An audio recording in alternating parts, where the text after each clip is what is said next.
Hi, Eddie.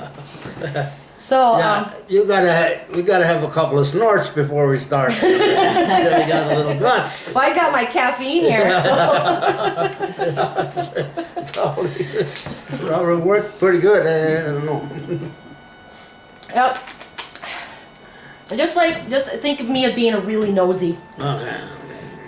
So, being your position with on the Silbernagle side, Felix and Katie's son, what position were you in out of the kids? The number of kids? Oh, what number? Yeah, I think about 4. 4. Yeah, number Okay. 4. Okay. Yeah. So, were you out of the boys? Were the oldest boy or? Oldest boy, yeah. Perhaps the oldest boy. So you had 3 older sisters, and then it was you. Right. Yeah. Okay. Yeah. And then where was Maggie in that order? Maggie was Right in front of him. right behind, right in front of me. Okay, so Grandma's older than you? Yeah. Okay. Grandma's older than I, yeah. I mean Maggie. Maggie. Okay. Yeah. And what were some of the chores you had growing up? Yeah, milking and mainly when I was young, mainly the chores were in the evening carrying the wood in and filling the reservoir and the wood stove with water Okay. and different things like that.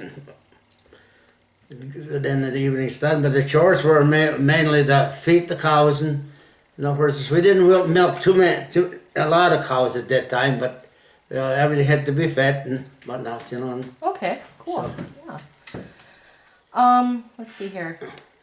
Do you have any like early experiences in your memory that something that stands out from when you were a young boy? Something that on the farm or just any experience? Yeah, there's things that in the early time of the farming, when it was right after or in the dirty 30s, when we used to hay, when we made thistles for hay, Oh.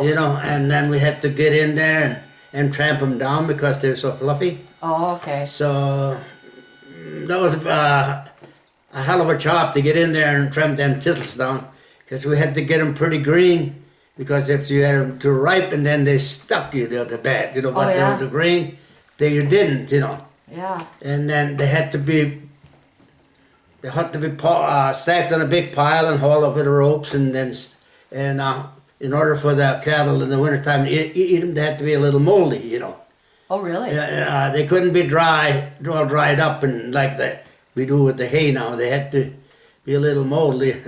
Because when they did feed the cows, they were usually fed by leaving them on the stack, and eating from it, Okay. until they was ate in quite a ways, and it would stand just like a loaf of bread, or they might say something like that. Oh, really? Yeah, and the cattle would eat out from under us behind the wind that way, and from them thistles they got the shit so bad. Oh, no, you don't say that. Oh, no, that's okay. Yeah, when you had to be very careful when you were milking when you passed, it's just 6 feet out in the back. It was really different. Something else towards when things start getting better, and then I remember first alfalfa we seeded. It come from South Dakota from Uncle Steve, brought it up from South Dakota, seed and sold it to my dad just to try, see what he thought of it, and we seeded it and we thought it was great, and then that's when we started big time on seeding alfalfa for the cattle. I suppose the cattle appreciated it too. Yeah, huh? yeah. So it was some of the experience that I had, Oh, okay. Well, that's a good story. Who's Uncle Steve? Well, that was my dad's brother. He's about the second one, I guess. Yeah, he was the second oldest of the brothers. Uncle John was the oldest, and Uncle Steve. Oh, okay. So you had who were out of Felix's? Do you know the name of the kids out of Felix's family? Yeah. Who were they, or what were they?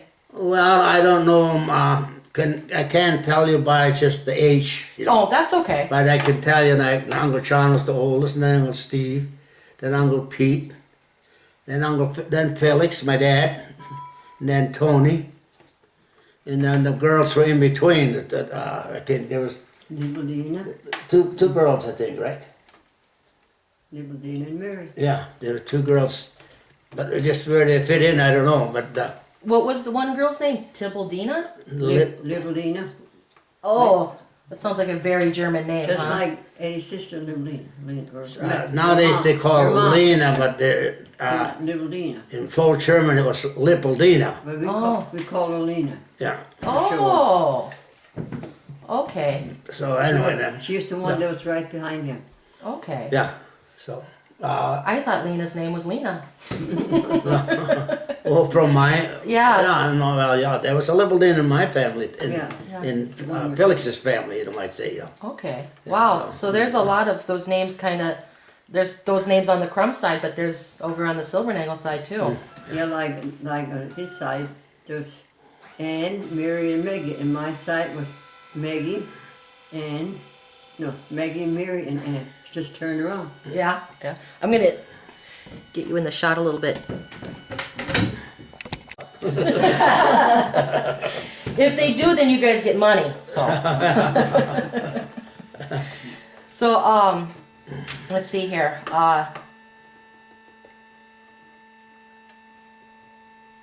I lost my train of thought. What I was gonna ask. We also lived in, we lived in Selfridge to begin with. Right. Yeah. Yeah, Yeah. I was born in Selfridge. Yeah. And I was probably about 8 or something like that when we moved across with the river with the ferry. mm-hmm. And that was very interesting because I had a little black Shetland and that for some reason or another it got off of the boat and it swam across and followed over. And I was crying because the Shetland was going down and stuff. And sometimes you couldn't see nothing but this head a little bit. I don't know how a horse swims. Don't swim too high. Yeah. So So in fact, I can't figure out how a horse even can swim with just them tin legs, But they can swim yeah, because that's then we went by Uncle John's lived out there, just in from the river a ways. okay. Out there where your grandpa lives out in that area, Yep. Where Adam lived, that was Uncle John's place. And anyway, they got the car over, and my mom, I guess, must have just had a little baby because Pete, several now let be Uncle Pete. He told me once that he had to drive the car because his ma had to hold the baby. Oh. And he remembered the whole, so many things I can't remember anymore like I used to, So anyway, it was quite something. And then we were over here and we moved there where Darnell lives. Right. Yeah. And then we were there for a while. And then horses got away and they went back and swam across the river over to Selfridge again. They wanted to go Yeah, home. and Uncle John was just going home from town, and he seen them horses go. And she said they look just like Felix's horses.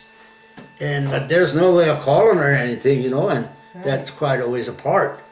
Yeah. And then for some reason or other, they got, he was going in Kotzebach in church, and we were going in Gressner, Right. Okay. So they did get together, and he said, Dad was telling her that the horses are missing. He's looking for the horses, He said, yeah, I seen them go by here, and well, then they figured, so for some reason they wrote a letter, or so Uncle Cho, I forgot to mention Uncle Cho there's an Uncle Cho too. Okay. There's another one. Okay. Yeah, and they wrote him a letter and they said, yeah, the horses are standing there at the place, that they're come back, So that's kind of funny how it's just the way things go, Yeah. Never expected them to swim the river, Yeah, and to do it Of course, willingly. the river wasn't, probably from here to this, probably, not 200-300 feet. maybe wide. That's all the river was at that time, in the summer, Yeah. Yeah, I remember very good when we used to go out in the river, cut willows for fence posts. Okay. Yeah, and we'd go 2 or 3, just barely you could drive through, That's how thick the trees were, Yeah. And now it's all water. Yeah. Yeah. It was dried up there for a while where you could walk across the Yeah, meadows. yeah, and, well, it's not. The bays are pretty empty now, but the river is pretty wide. Isn't it? Still 40 feet deep, some like down by Langlers, So anyway, Okay. That's a good story. I like that. What is your full name? my real name, I suppose, is Iggy. Iggy. Oh, really? It's Iggy in my, it's supposed to be, But I call myself Eddie, and so does everybody else. But Okay. it's not on anything that. And then for a while, I got some letter on Edward. I don't know how that got in. And I don't know it sometimes. And then there's this thing with the silver nagels too, the S and the V, Yeah. the I and the V. D and the Yeah, I was going to ask about that because you have cousins that are silver nagels, right? Yeah, right. Yeah, it have, yeah.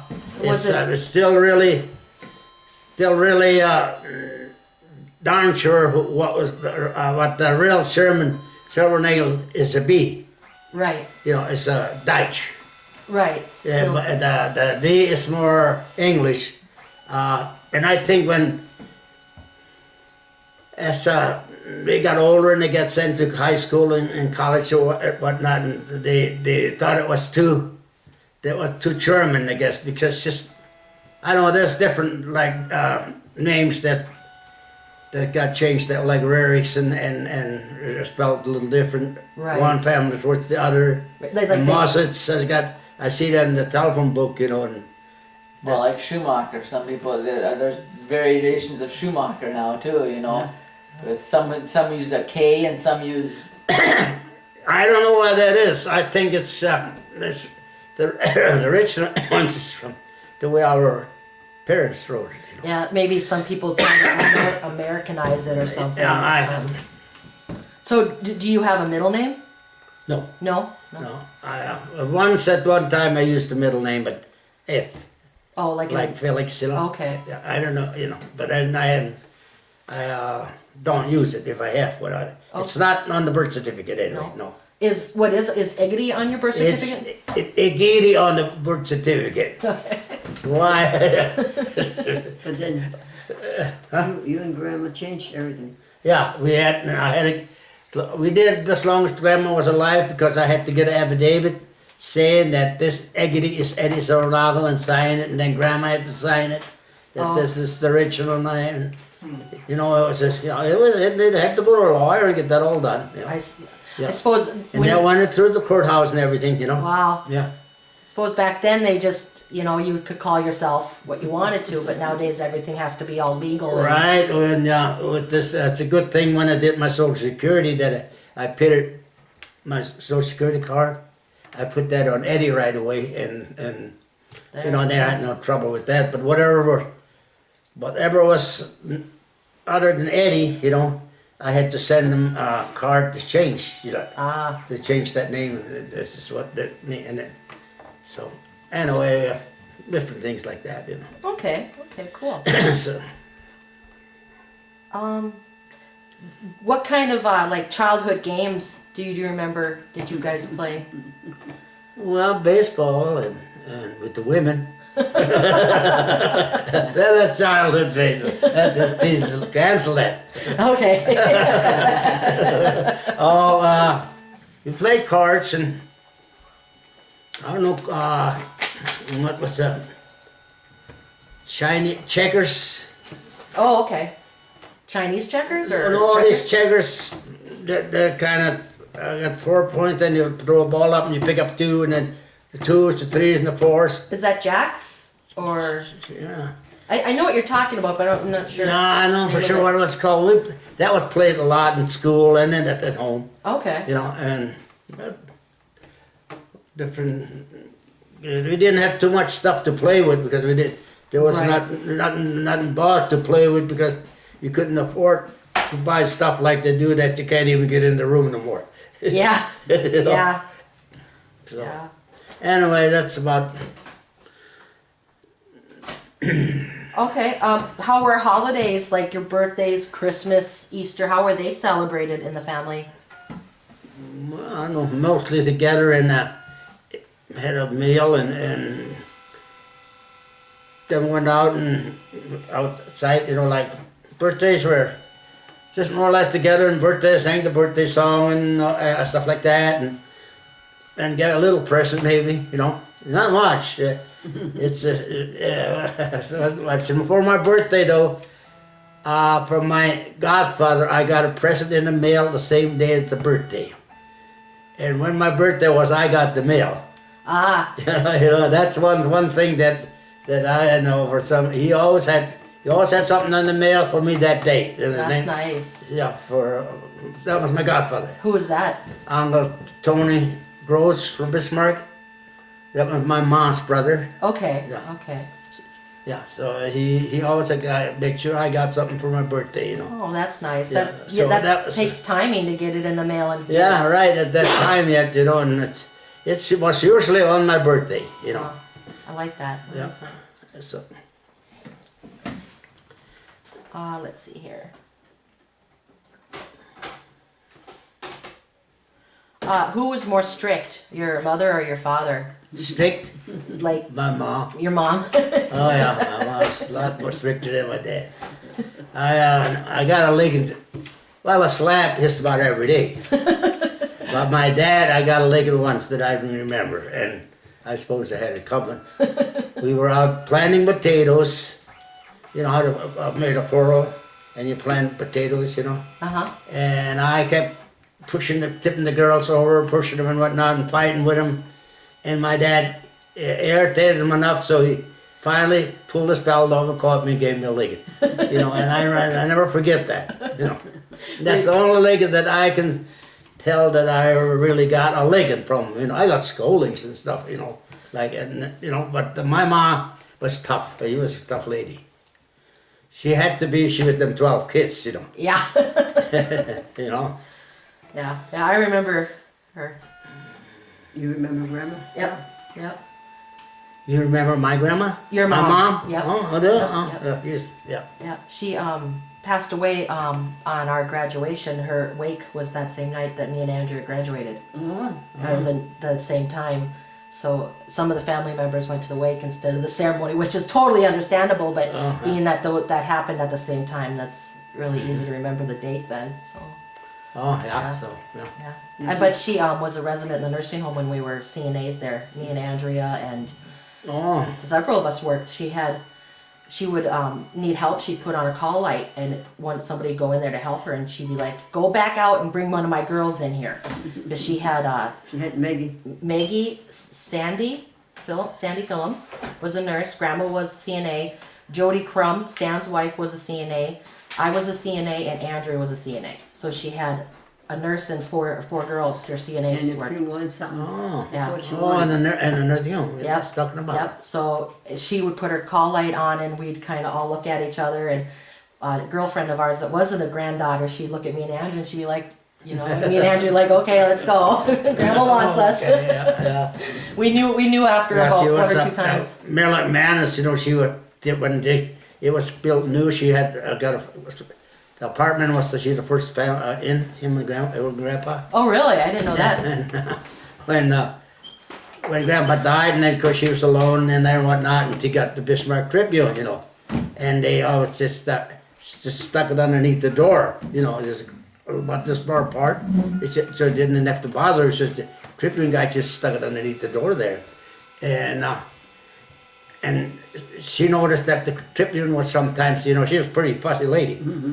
She was different, So she waited one morning for the Tribune guy to come, and all at once the Tribune started going out. So there was one guy that went by early and picked the tribune up and read it, and then brought it back and stuck it back under the door again. Ah.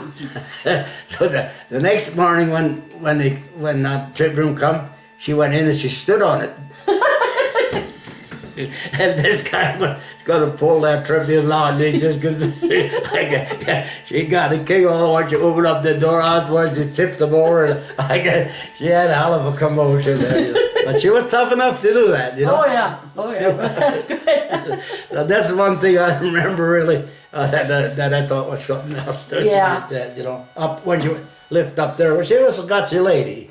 You didn't pull nothing over her, you know, much that. I don't really want to know a lot of that, but anyway. Oh no. I remember a few things, you know, when they lift down the farmer to now.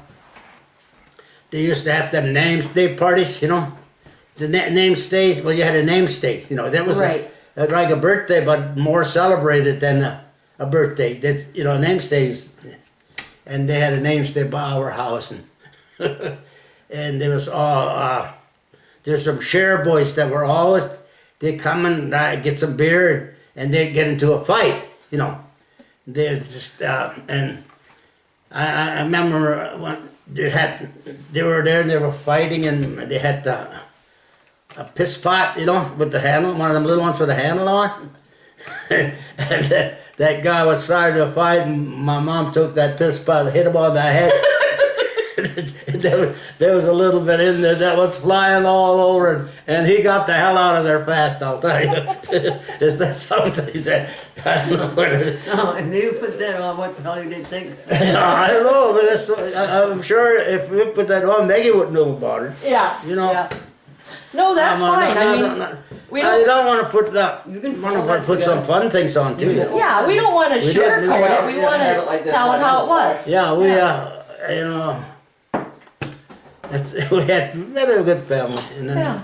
there and when that road was built, and I'd always when the folks left, I'd find a horse and break it, you know, break it to right, you know, and I had one. I was pretty grown already, and I was kind of pretty young, and that just started running away, and they just made that road going by the yard, PWA, you know.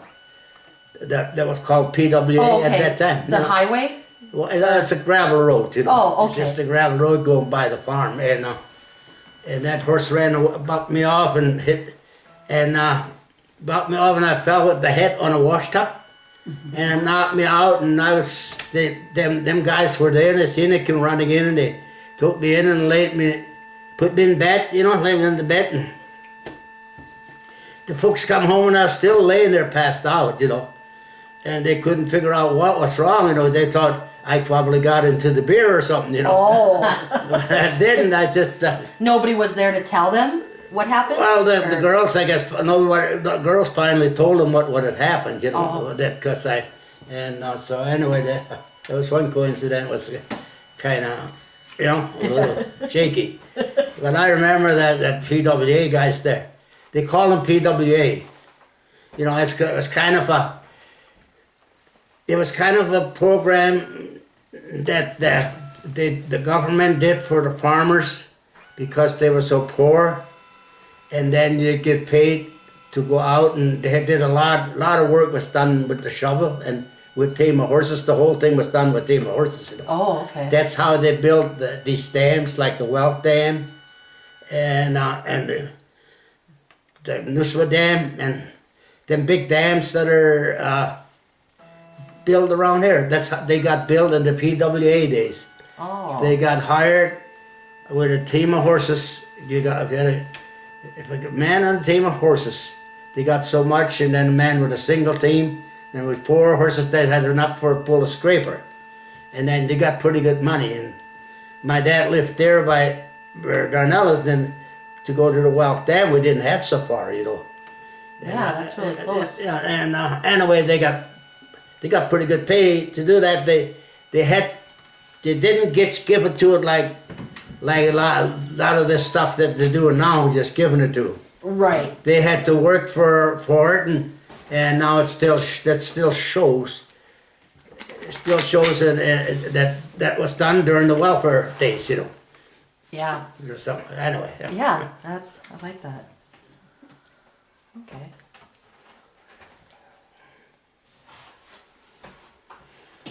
So,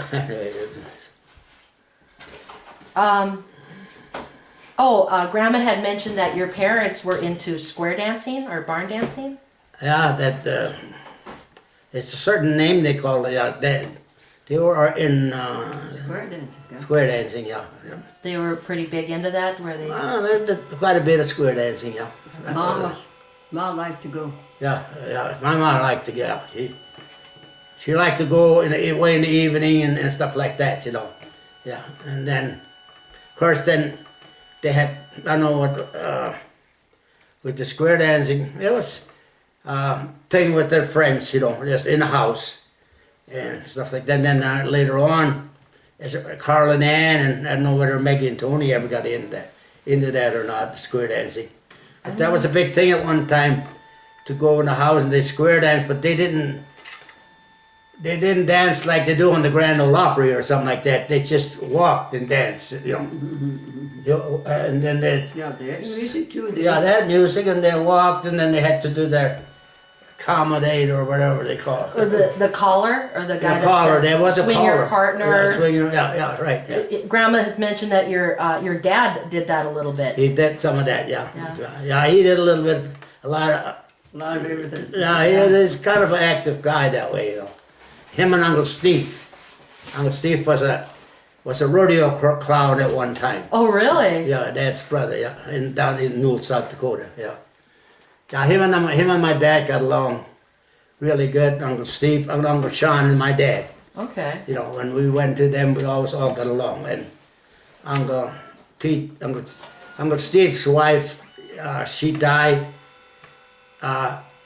when the kids were all young and at home yet, and I don't know what.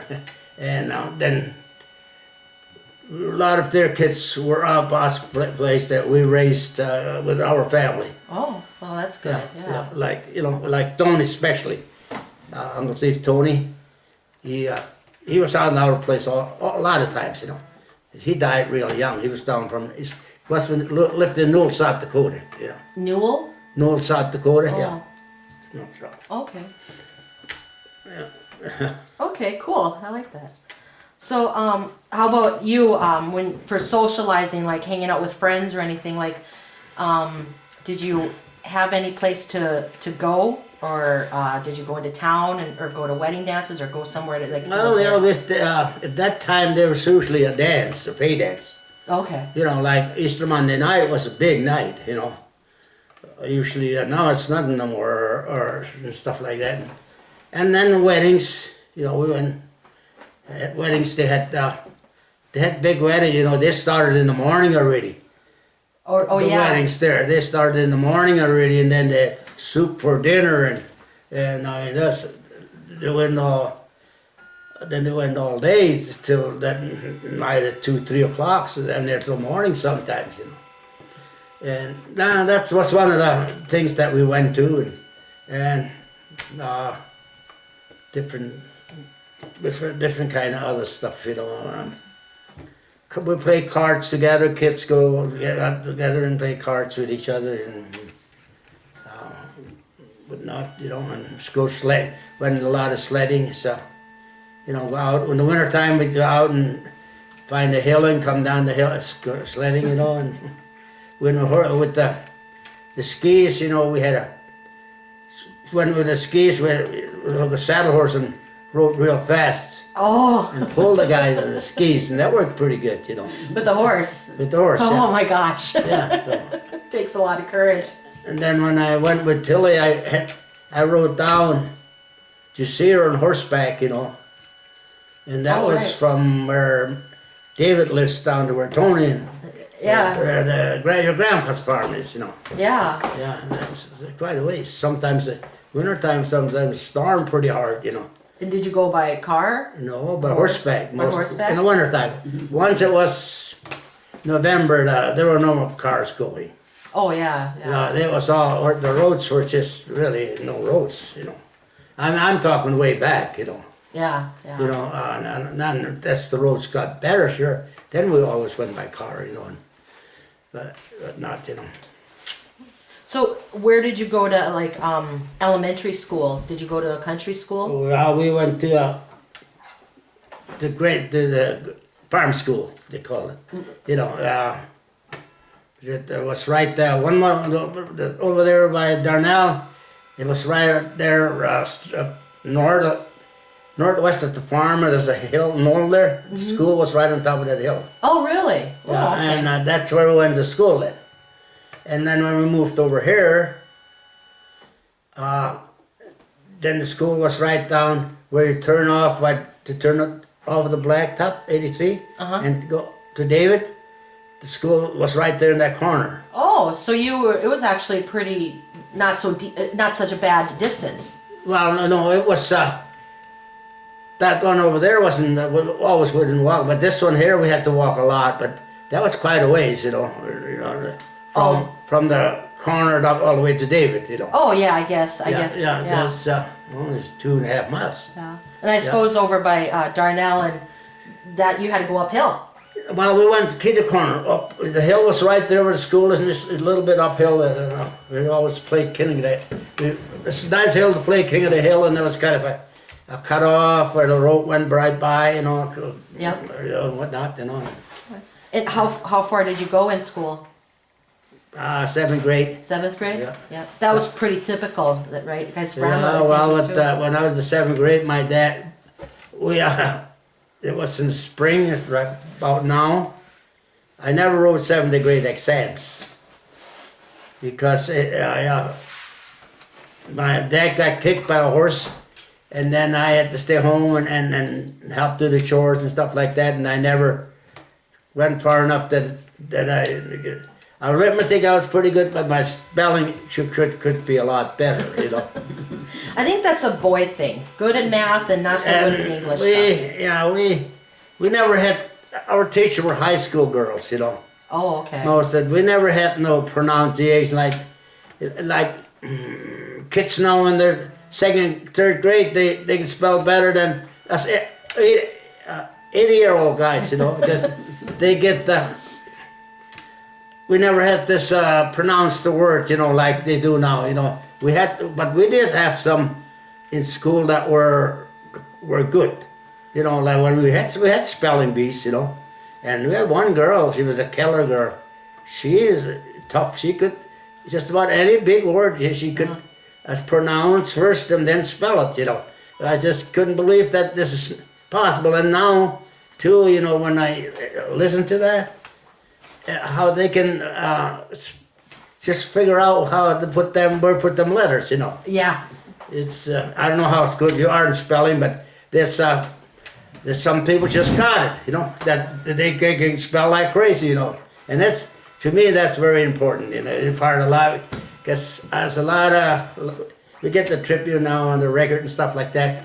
I like to read a lot, but there's so many of the big words I gotta first read it and then go over, not too sure, and read the sentence, and then it could be the, you know. You got to figure out what it means by how it's used. By fitting it in. Yeah. So anyway. Yeah. Okay. Well, I think we covered your childhood. Should we go on to parenthood?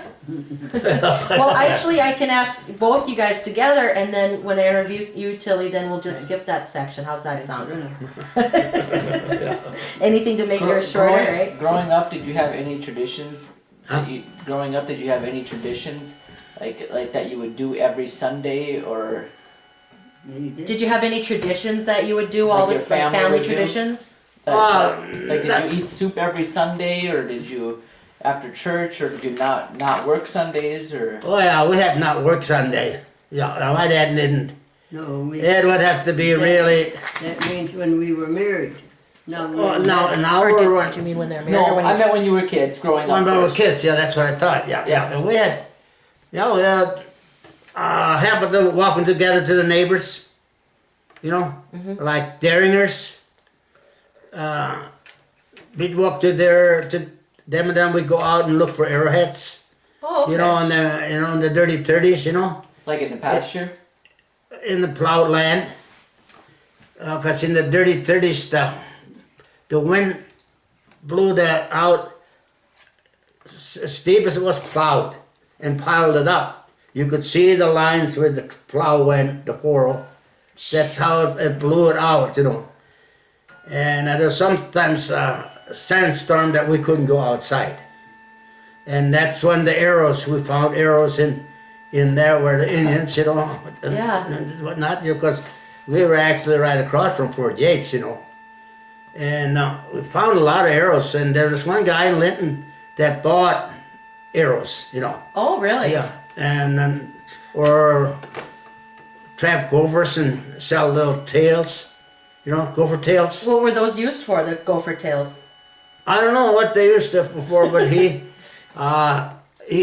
gophers were, when they moved in, they make it kind of like eat the roots and then grew, you know, Right. a big bunch, you know. And it's just kind of a guy that give you a little bit something so the kids have sometimes 5 cents, sometimes 3 cents for gopher tail, you know. And then sometimes we cut the tail off and let the gopher run and hoping to grow another tail.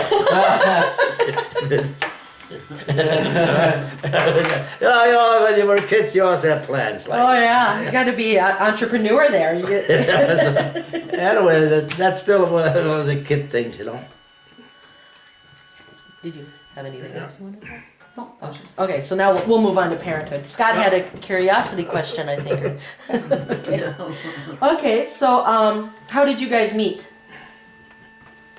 By Tony and Maggie. Tony was dating Maggie and then picked Maggie up. Or then Eddie went along and I went along. So Grandpa is about 8 years older than Grandma. Tony is about 8 years older than Maggie, right? Mm-hmm. And Grandma's older than you, and then you're... I'm a year older than him. Oh, you're a year older than him. Okay.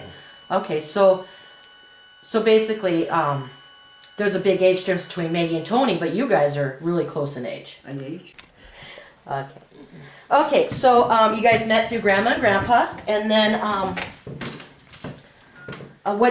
so when you guys would get together as a group, did you go to where did you go or what did you do as kids dating?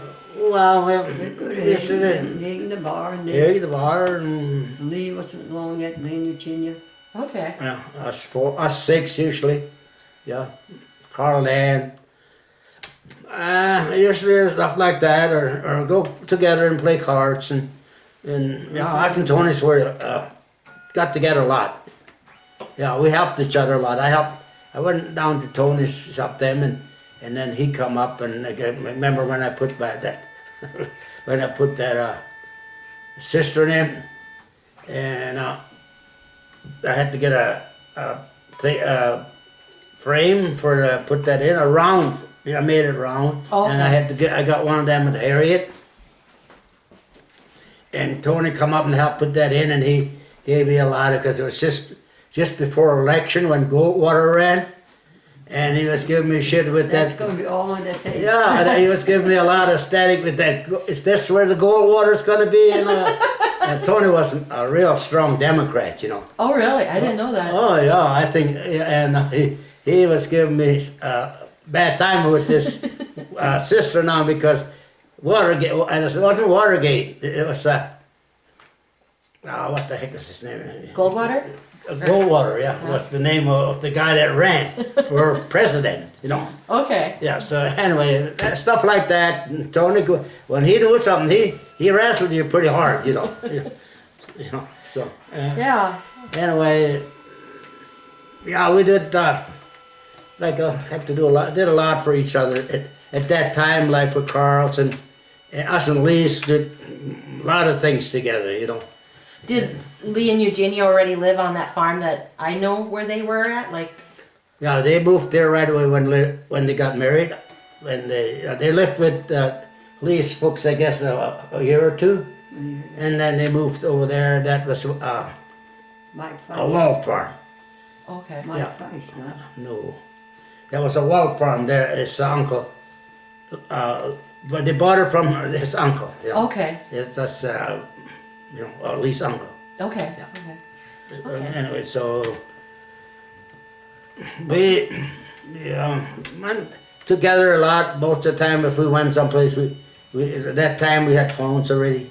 We'd call each other, we'd go and pick each other up. And anyway, I met Tilly through Tony and Maggie, you know, because, you know, I got to go along. And then, of course, they sit in the front seat, we sit in the back seat. You didn't want to sit there not doing anything, you know. Well, I'll move on to the next question before. Before it gets disturbed. So, when you got married, like, how did that work? You got married at Saints Pete and Paul, or somewhere else? So in Hague. In Hague? Oh, okay, at St. Everything- Mary's. I got baptized in Hague, communion in Hague, and married at Hague. Everything in Hague. Okay. And was your guys' wedding the double wedding with Grandma and Grandpa, or no? Or is that someone else's? That was that was Kathy and Patty. And, Oh, my aunt and uncle. I thought there was. Yeah. that was- Okay, sorry. You had a double wedding. Well, maybe I should stop talking and let you answer. So tell me about your wedding day, or. It was 105. It was a hot day. Oh my gosh. No air Gee. conditioner. That's hot. No plastic showers when you do nothing. Only Hannah. It was. Then the soup. You know, come home from grandmother church from soup. That church was maybe about 9:30, 10 o'clock In the morning. in the morning, and then the other church, and they hauled you down with all whatever. Sometimes with a team of horses, and sometimes with a No, fancy that- car or that time something. we had cars already. Yeah, but I mean, you did it because you liked horses or something like that, you know. And we did that a lot. Well, I did that a lot. I always had a nice team of horses, you know. And I did that a lot, haul the bride and groom down to the Blue Room, you know. Oh, okay. And anyway, we got hauled down there by the car, I think, at that time, and then go in and then ate dinner, you know, the hot soup. But at that time, it wasn't quite so hot, but boy, in the afternoon, everybody was soaking wet and stinked. Them old grandpa and grandma, they were singing German and Yeah.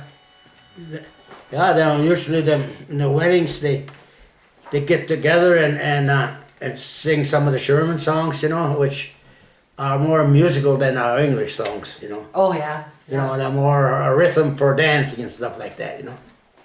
I think anyway. Oh yeah. Yeah, and they knew them, so. So, how were the winters back then? Like, as far as, you know, you can't clear roads as much as easy as you can nowadays. You know, as far as snow, and were they pretty Yeah, tough? there's more or less. There's the roads weren't dug out, you know, and stuff like that. It's just a flat road. You didn't, you know, not much of a road at all. Just a two-wheel road. It's all there was at that time. Yeah, not when we got married. They were already graded up, you know. Oh, okay. They used muggers at that time, you know. Remember the muggers they used to use for to build the road up, with the blade in the side and the belt, and then you know, mug it, you know. Oh yeah. Yeah, at that by that time, quite a few roads were like the road past our place, but David lives in the road that goes from Hague down to John Crumm's place. That got all done, you know, when things got better, you know, and stuff like that. It took a long time for things to. It took a long time for things to get better when they start to get better, because everybody was down to nothing, you know. Yeah. When you guys got married, did you have a house already? Huh? When you guys got married, did you move into a house right away, or? Well, when we got married, Sorry, Lisa. we lived with my folks for a couple of years, and then we rented a neighbor's land, called Peterman land, and then we were ready to rent bulk craft land out by the river, there by Larry Vanderwurst. Yep. The craft lived there, farm, and we were signed up, and Carl was working up at the Garrison Dam, and we were signed up to work up there, and my dad drove over there to see whether we can rent that farm, and a day or so later they called that I was to come up. So I went up and I started working at the Garrison Dam. And that's where we stayed then till till got better from Garrison. We went to Wyoming and worked at the dam there, and Down in the state of Wyoming? Yeah. then after our folks wanted to quit farming, we moved back on the farm and bought the farm, and that's where we stayed until we retired, and then we moved to Linton. We had a trailer house behind the house. We had a trailer. Oh yeah, we had that trailer. Yeah, we had lived there at one time. Yeah, and the folks lived there. Okay. So Yeah. did you have, like, when you having the kids and stuff when you were Oh, yeah. in Garrison and Wyoming? So Then we went to Garrison. David was from April to June. Yeah. Then Carl Ann had a little trailer house. And then Eddie worked night and Carl worked days. And then beside the couch there was a little dresser. We pulled the drawer out and there was David's bed. Yeah, right in front of her. Yeah. Oh. But David, yeah, just the 20-foot, 6-foot trailer, and all of us stayed in there. Carl had a kitten. We had some kids. Carl had Carl maybe had two. Florrie and Pam and Yeah, Thad. there's two of them. We Yeah. had David. Yeah, we didn't move together until one's got a few checks, and things got better. Then we were rented a company trailer, stayed in that, and then later on we bought a trailer. And then when there's dam was done, they moved us to Wyoming, and Glenda, Wyoming. So there it's not too far from Casper. So what did you do? What was your job when you were? Well, mainly my job was driving truck, cement truck. That's what Okay. I did, yeah. Haul cement down to the dump area where they dumped it on into a bucket, and then a crane picked it up and took it and dumped it into the pour, Okay. Yeah.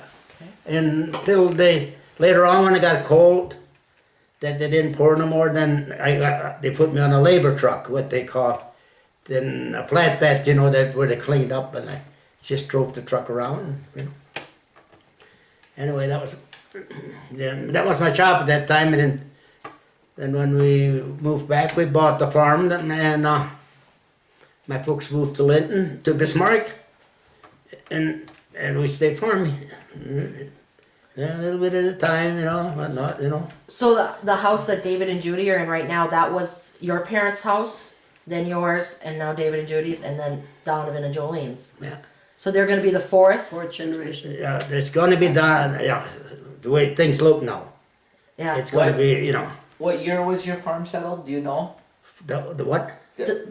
David and Judy's farm. Yes. Settled. What year was that farm settled? 1944. Yeah, something like that, yeah. Well, it would have been earlier than that for your dad, not? Well, no, we moved from Grassner over to that farm. Oh, yeah. Yeah, at about this time of the little earlier than this part of the year, because that farm got bought. My dad lost that farm after the dirty 30s, Okay. and then some of the guys that had sons that were older that worked in the CCC, they were left to some different state, and they got pretty good pay, and then most of them send their money home and stuff like that. And then Uncle Pete bought the land that we lived for $1 or $2 an acre. Can you believe that? $1 or $2 an I know, acre now, that's unreal. $1,500 an acre. I was just gonna say that. That's unbelievable. That's how far my age went, from $1 an acre to $15 an acre. 15. Yeah, somebody said that to $1,500 Yeah, an acre. that's what I Yeah. had to say. Okay, that's on paper. $1,500 an acre. I mean that's a long spread, and, Yeah. Isn't that And something? then when we moved home from Then we moved over to there, to where David's farm is from there, and that's where we stayed. And then there was another family that had the same thing. Somebody else bought the land before he even knew it. The guys that had a little money, they went and bought the land all they could for $1 an acre. And, How many acres did you have at the time? well, that Like when you first, where Darnell lived. bought the farm, did the farming? How many acres? Which did you one? farm? Blown them in. When we lifted the straw, that had about, I would say about 500 acres, 500. that farm, And this over here, when we moved over here, we rented that for quite a long time, till we finally bought it, But we had, long story, we had a wind going through there right at the Hague church feast, and took everything but the house and the shed. The wind, we had cottonwood trees, great big around. They tore roots out that you could stand in the hole. That's how deep, Was it tornado? and stuff like that. And that But was a bad. I remember one bad thing about it. We had a back door on the house, and it was just a little house, And we had the kitchen cupboard against that door. And when that went, and you know how it used to be in them days, you didn't have a lock on the door. You stuck a knife in between the door and the door jamb. Oh, That's how you lock the door from the inside, And they had one night that the wind hit it so hard, and it tipped the cupboard over and blew the door open. And man, us kids were all on top of the table. We're sitting on the table. I'm sure we were praying and stuff like that, because my dad was pretty religious that way, And that was just like the last day you talked, yeah. We hollered and screamed, and Mom and Dad tried, the cupboard flew over and the glass flying all over, Oh, And then when it was all over with, there was nothing left but the house. And we had a shed that was built with some that hardwood, and that stayed standing. It's unbelievable. The barn and the chicken coop and the sheep shed, it was all gone. The barn was still some stuff, the silo. The barn was still a roof setting there, and stuff. I don't mean to go backwards here, but how long, how old were you? Do you remember when you guys finally had running water on the farm before you had to go out to use the bathroom? We were married already. You were married already? Debbie was the baby. So do you remember as a kid then having to go out to get well water and just to bring it into the house and to Carry it in? Oh yeah. Like you said, when you were young, your chores was to carry the water in and fill the baths and the water, whatever needed water, and then there was a wood stove that had a reservoir in the back that held about 5 gallons of water. Yep. And as the whole stove burned, it heated that water. See, so you always had hot water for the dishes and stuff like Wash that. up and it, And then that was the mom wanted that full, in the evening. So then during the night, in fact, it got so warm the darn near boiled sometimes. It'd boil out. And then you'd have to fill it again. yeah. for So washing. and as far as outhouses, I suppose in the middle of the winter it must have just been terrible running out there to go to the bathroom all the time. Huh? Just before you went to bed, that was usually the thing. Yeah, but you had, Oh you had man, that, something like a toilet in the basement. You had to carry out, remember? We talked. well, towards last we had a chemical thing in the basement. That was water in there, and you could go in there. But you had to carry it out every Then so there was a often. pipe in the chimney, So then a pipe went up and it had to make another round hole. It was a 4-inch pipe, And so the schmeck would go out the chimney. smoke. Schmidt. Anyway, that was tough. Yeah. Yeah, and then used the Sears Robokill for an ass wipe, At that time, I mean that was kind of, they had to sit. Put that The on colored TV. pages were the worst. You had to sit. When you sat down right away, you had to take a sheet out and work it. Get it soft enough so you make a pretty good wipe then. But it wasn't like everybody says corn cobs. No. But there was no toilet paper bought or anything like that. I guess there wasn't any toilet I paper. don't think there was any toilet paper, you know. So if it wouldn't been for Sears, then what? Newspaper? Yeah, well, what the hell, what's the name of that? Spiegel. Spiegel Catalog. was the catalog, and I don't know what it was, but we call it Sears now, but it was the Spiegel Oh, okay. catalog, you know. Sears was like Sears and stuff like that, you know. And there was another one, Chicago, I guess they called it. A catalog that you got, you know, in the mail. They were very important. That's a good thing those companies cared about marketing even back then, right? Yeah, it was at the time that, well, when the Foley had to dig a new hole, you know, move the toilet. Yeah, When what happens? You had to move it. Huh? When did you have to move it? Well, once a year, just about, or a year and a half or so, you know. Stories about even when I was growing up and we'd go out to the farm, you know, and they were butchering the chickens or stuff like that.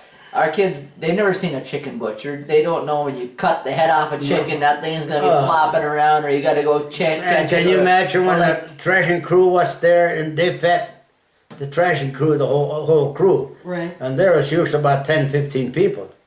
And that was all chicken, you know, that most of that we got fed, you know. And, you know, they Big had bread. 3 or 4 people at home cooking, you know, butchering the chickens and getting the. I remember when. And is it a family thing pretty much when you're butchering? It's everybody gets together. Well, the butchering was pretty much neighbors, a neighbor thing, you know. Butchered for about 4 pigs at one time. Yeah, Then the meat we had times when we butchered 7, 8. No, not at one time. Not at one time. Okay. Yeah, but until I never butchered more than 2 or 3, right? Of which 2, animal? maybe, huh? Not too long. Yeah, huh? Chickens? Did you? No, No, chicken pigs. had a Pigs. lot. We used to have Chickens we butchered. 200-300, you know, they had to get to keep the laying hens and the roosters out of them, you know, to butcher. But you butchered chickens, it's not like you butchered them and then froze them. You butchered the chicken the day you wanted it, right? But more or less because there was no fridges. Right. Yeah, so it's like, I want chicken for supper, you gotta go kill it first. And trashing. Get up in the morning and butcher about 5 or 6 chickens and get them ready to cook. That had to be done by noon. Can you imagine? Well, Get the and water in, get the water out, and cook them chickens. And do you guys do a lot of canning too then? I suppose? Canning? cucumbers and sauerkraut, we did a lot. Sausage or anything like that? So No. just did that in the winter month, we took out in the shed, we put a broom, a stick, whatever, and hung them up. And Yeah, the in the hams we froze with salt. Then we take them out and put them under the wheat, wherever mom put in the wheat in the winter months. You got the thing on now? Oh, okay.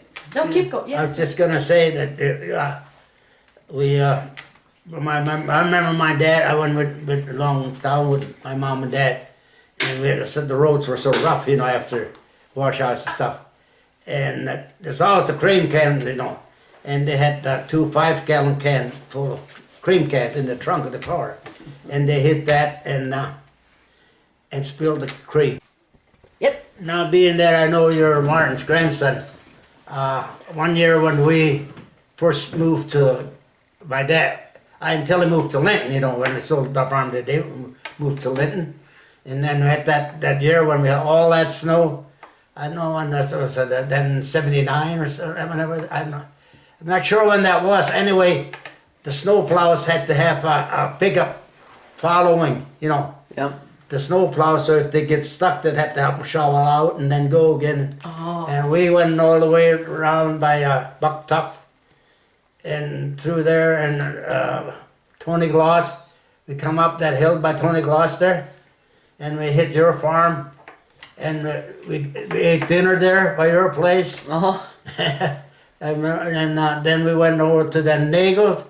Yep, that would there just we been stayed west of overnight there. because we couldn't make it back into town. I mean, that was a bad winter. A lot of cattle were lost and stuff like that. That's that real bad winter we had, remember? Probably, I think you were probably born at that time already, huh? 78 I was born, so. Yeah, well, now 79, you was I was a little pup then. shyster. Yeah. Yeah, then you were just a baby, you know, but that was a tough winter. That was one of the bad ones. cattle were scattered all over. One from Hague went out, walked out to milk, and this little girl followed him.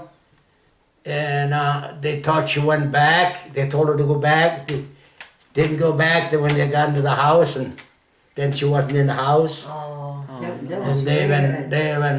That was later when that happened. was wintertime, stormy. Yeah, but it was not in 60. It was. Yeah, I'm just saying that, Jeanette I'm saying wasn't- Jeanette when that wasn't happened, there. you know, and then I guess they looked all, but they did find her, but they couldn't bring her. The storm lasted for 3 days. They couldn't bring her in the house, and they left her out in the shed, but they never really said that she's out there. Or I don't know for sure how that went, but that was a sad situation. You know. Anyway, So you were telling the story about your folks driving to town with Krumm, and the roads are so bad. yeah, when they tipped the can. They hit the bump, and the cans tipped over. And I was sitting in the back seat, and I could see them hold each other around the neck, and tears come out of their eyes. Oh, because Wow, should we buy the groceries now? You know, and yeah. and I remember that very close. That how that happened. You know, because that's the survival thing. You know. Yeah. You know. So cream and eggs and you know, chickens and pigs and stuff. They had everything. You know, they had all that. And if they needed meat, they went out and butchered one. You know. So did the chickens make it through the winters, or did Oh, you yeah. have to? Oh yeah, we had. Chicken coop. Chicken coop Yeah, we stay had warm. chicken coop and Took Yeah, some they hot were- water out for them always to drink. yeah, we made. You know, had to do it right to get them to lay.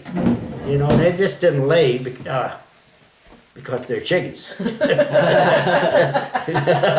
You know, you had to give them good feed and oyster shells and warm water, and keep their barn clean, and put nice clean straw down. And I was mostly mine till it's chopped to do that, you know. And I always had the nice chicken coop, you know. I kind of enjoyed when I was all done cleaning the chicken coop and giving her their feed, and then sitting in the 5-gallon pail, and then they scratch and kind of talk to each other, you know. Oh. And I just sit there and watch that for a while, and then I'd go about my other. Yeah. It Yeah, sounds that- almost like peaceful, or Yeah, it's just, that was a everything deal, you know. Clean the barn in the morning with the fork, you know. yeah. And you had to have two or maybe 4 horses in the barn in the wintertime, and usually 5, a saddle horse, and a team for the school kids, and a team for the yard, you know, and then you had to clean the barn, and then milk cows were in there, and Were horses really expensive? not too bad, no, Everybody- that's all. Good ones brought pretty good money, too, but there was a lot of them, you know. Oh, okay. That was your survival. It's Yeah. your transportation and your field. You know, that was the horse had to do all that. You know, Yeah. it's hard to believe some guys that these I don't know what they call them. These people now that they want to stop everything. You know, they want to stop that race in Alaska because they're punishing the dogs so hard. Oh yeah. They want Oh. to stop the rodeos because they're Animal activists. yeah, and- and horses they're bred for that. You know, Yeah. you could hitch if you Well, took and care those of them. If you took care of them, they fed them good. Yeah. You know, like March, you know, maybe towards spring, when you knew it's going to go in the field pretty soon. You brought them in and you gave them oats and fed them because they had to go all day pulling. Yeah. And you know, when you stop and think of it, that's quite something to them to go all day pulling the plow, you know. Well, and it's not just animals; it's kids nowadays too.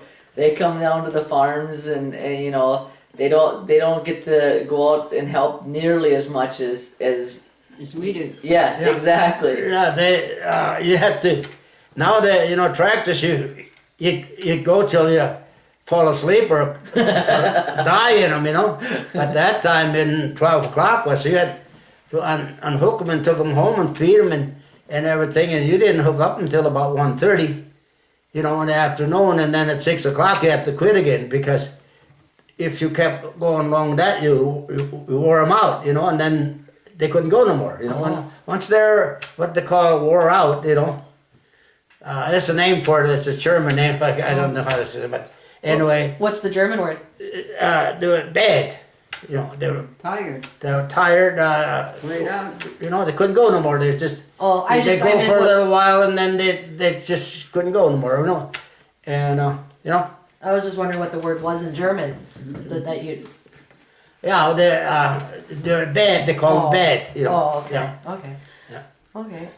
So So what were your milking times? Did like me growing up, our milking time was like, you know, we tried to do it like the same time, 12 hours apart. So was that the same with you guys, or? yeah, we did the same kind of the same thing. Get up and about milk about 7 o'clock. It was, I would say, you know. Got up at 5.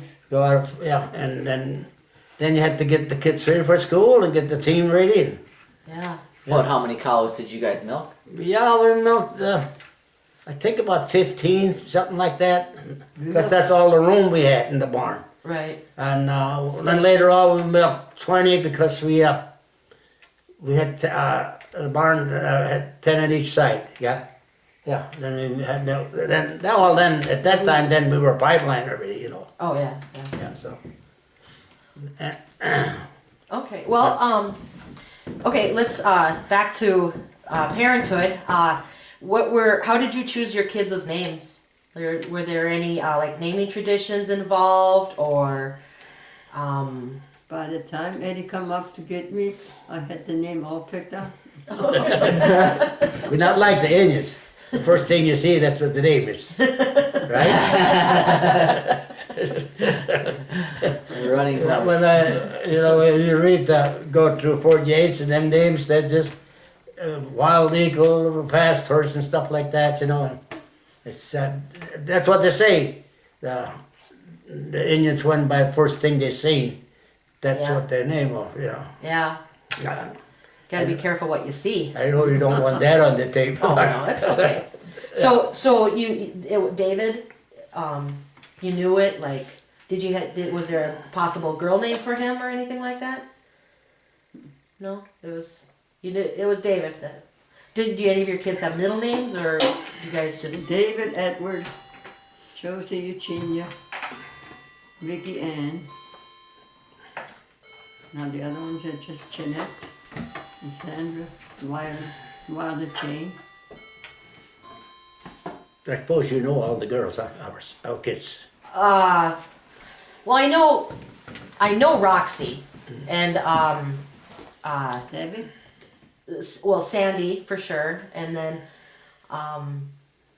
Josie? yeah, I know them, but when you get all your girls together, I just know there's David. Okay. Yeah. Are these your aunts then? Or your... Well, David's the oldest out of Okay. 8 girls, Yeah. and he's the only boy. Yeah. But the fact that I know David is because his kids are my age, Andrea. And so, and growing up in Strasbourg, none of the other kids stayed in Strasbourg. They all spread out. And then your youngest, Roxy, is Stan's age, right? They're Yeah. the same age. And so that's one reason I know Roxy. So otherwise, I Vicky and Chom got the same age. have to say, Vic, our Victoria, or Vicky, and your John, sorry, brother John. oh yeah, They got yeah, the same age. yeah. Yeah. Okay, And Nyla and Violet. or Nyla, isn't Nyla the same age as Stan and Roxy? No? Oh. Do Lee and Eugenia have one that's Stan and Roxy's age? Eugenia, huh? I Well, thought, Nyla. yeah, Nyla. Yeah. That's what I, But you're, what's her name? Lila, the one that's married to that Brentner. Your aunt, that's your aunt. no? right, yeah, yeah. And our Violet, they got the same age. Oh, Lila. I thought you said Nyla. Lila. Eugenia's Nyla. That's why I misunderstood. Sorry. Them two had the same age. She's got birthday in May, huh? Lila? Yes. And then we had we had Violet in July. Okay. We're pretty close together, us two. Yeah. That's kind of cool then when you get together for family things. The kids have buddies. Oh, yeah. No, Oh, yeah. We used to always got together once at the spring with Eddie's mouse. And then there was a playpen. There were 6 little kids in there. Everyone had a little one. And there it was hot and they were screaming. There's a bunch of them, yeah. So how was it with all those girls? Were any other girls tomboys that helped out with the farm stuff? Oh yeah, after David left, they drove tractors and you know, everything, and did all the milking, and then Tilly was with them all the time, you know.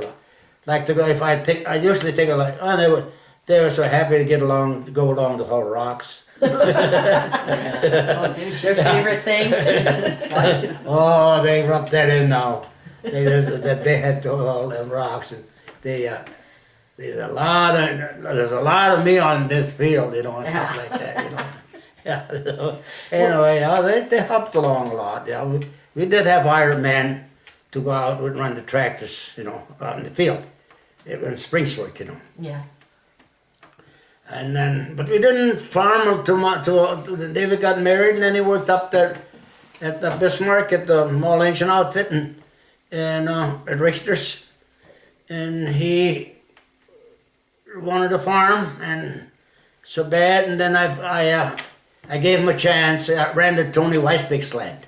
Okay. So I gave him a chance I rented Tony Weisbeck's land and let him to see it. And that year, we had a good year, you know, and the prices weren't just too bad, and he did really good, you know. Oh, good. And then he was in, you know. Well, with his hearing, Huh? it was hard him to work out on a play like there where he worked on Huh? with his hearing. Well, yeah, she knows all about that. See, Sean's got the same trouble or worse. It just No, I think they're about the same. They're about the They, and I got that too, you know. But you know, I can understand pretty good.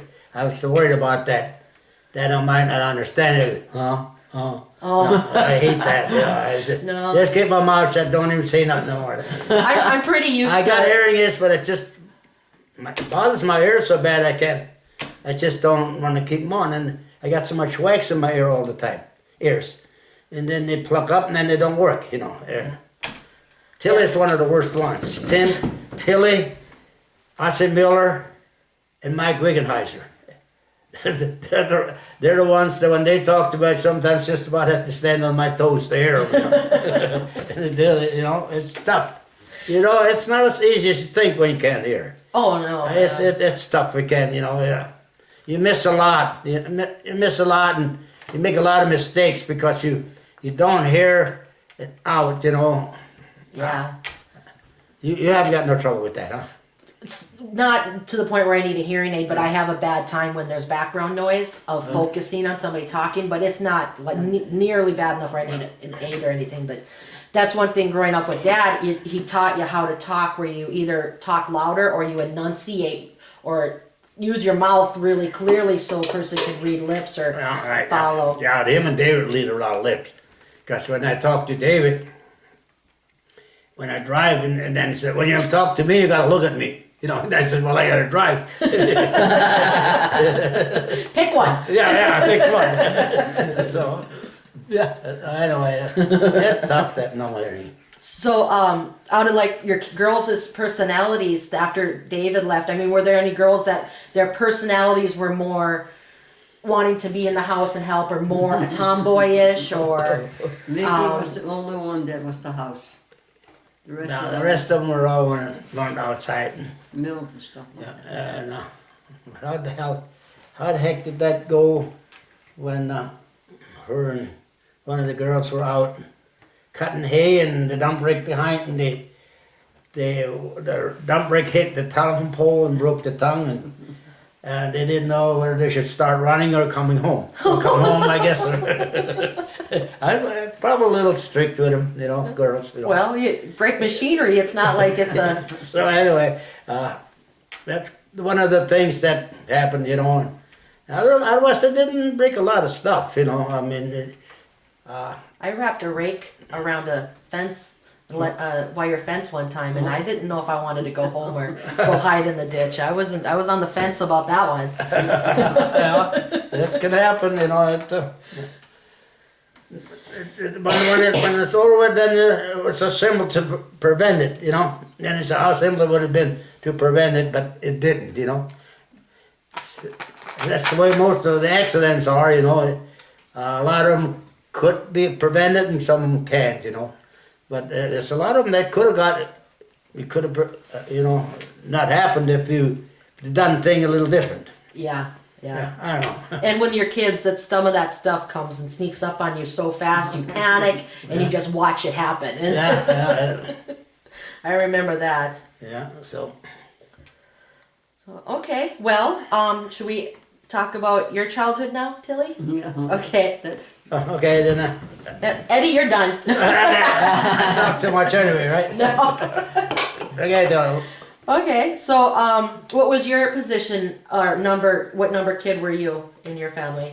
number 10 Number 10, or out of 11? out of 12. Out of 12. That was the 3 Oh youngest. yeah. Of course, not 10 kids. Okay, so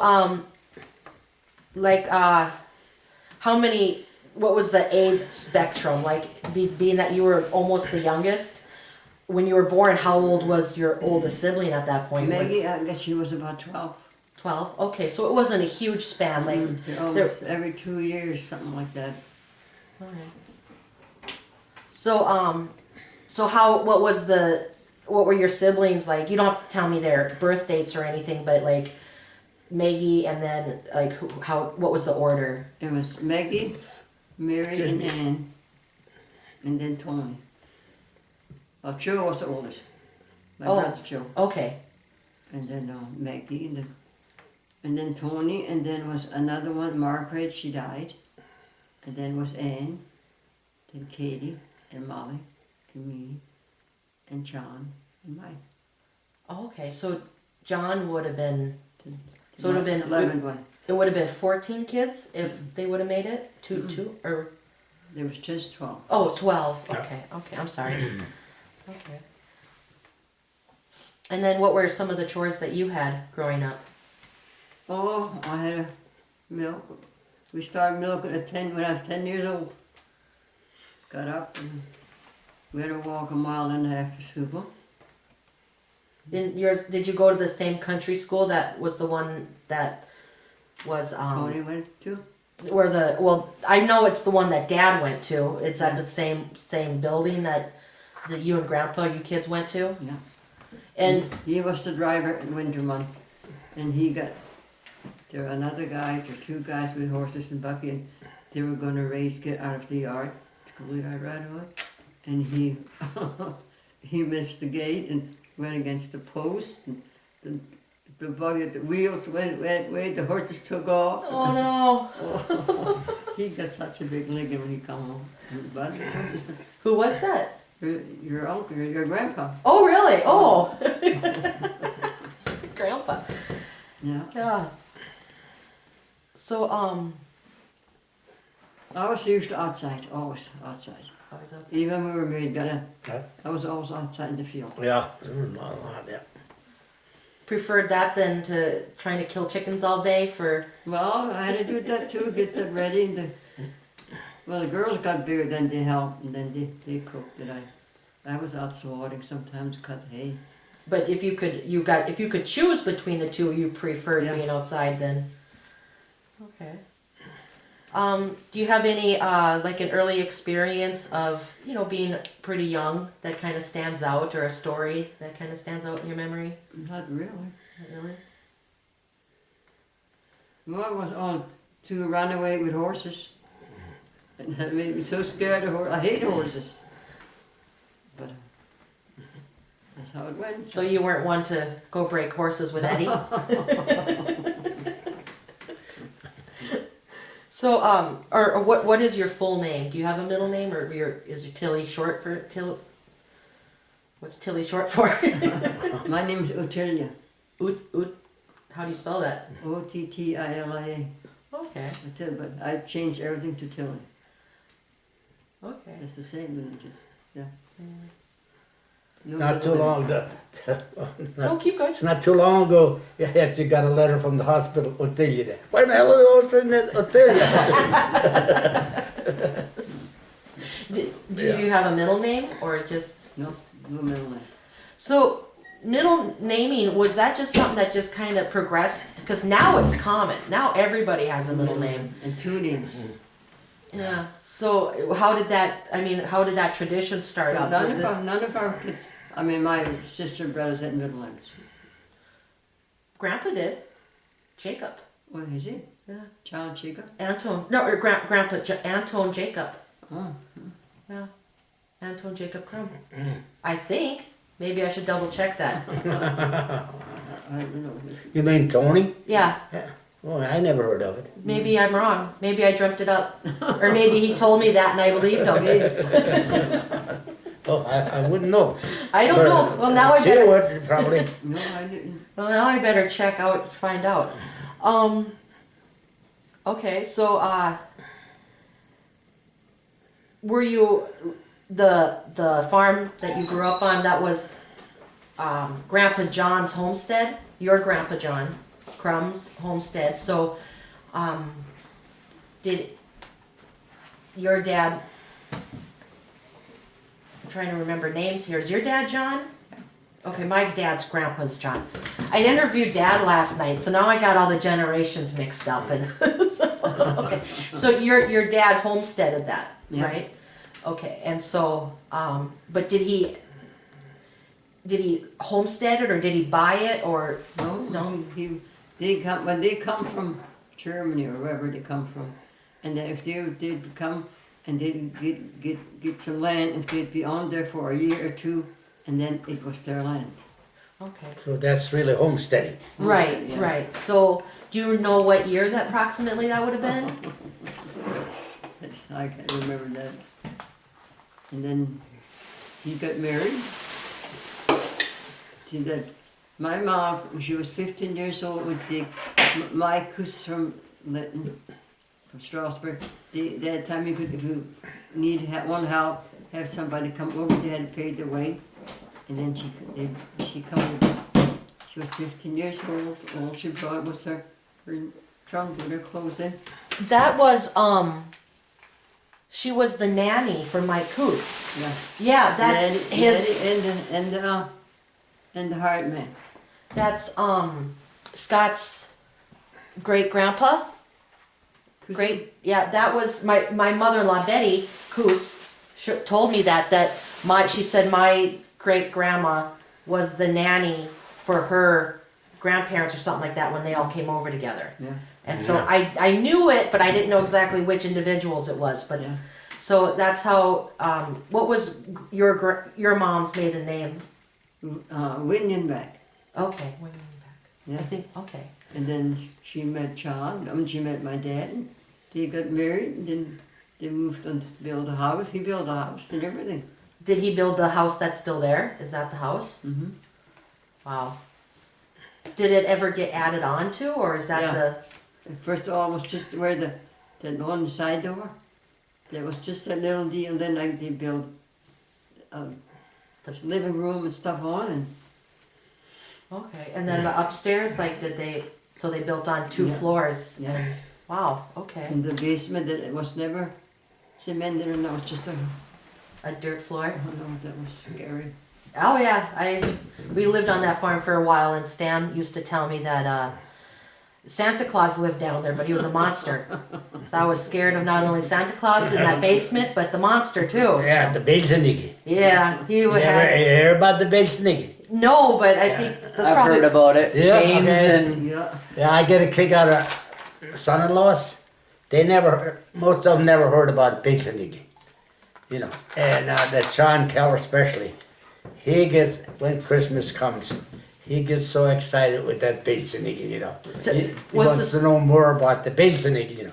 And I said, he was the main sucker that Belsenigge was, see. That's You- the one you you wanted to would- look out for. He's the one that gave you a licking, you know.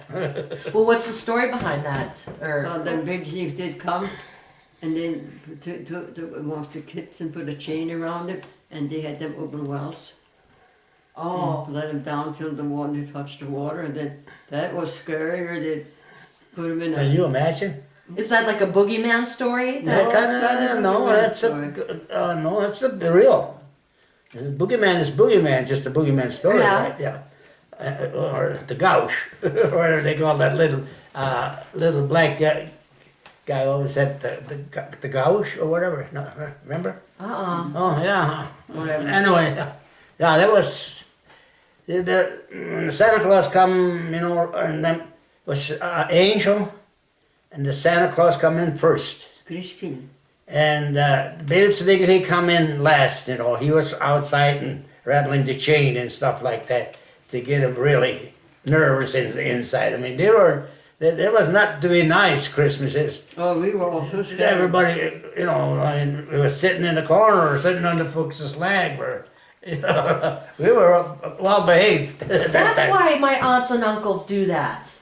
When we would have Santa, somebody come in as Santa, but then right before Santa comes in, you hear the chains rattling, and I always wondered, why do they do it that way? What does chains have Or to do build a with little Santa? fire outside, so when they look out the window, they see that little fire. And stuff like that, yeah. It was just something that irritates, got your goat going, And it's Basiniki? Yeah, Belseniki. Ah, I get it. Wow, okay, that's something new for me. I didn't know any of that. Yeah. Ah, okay, wow. Let's see here.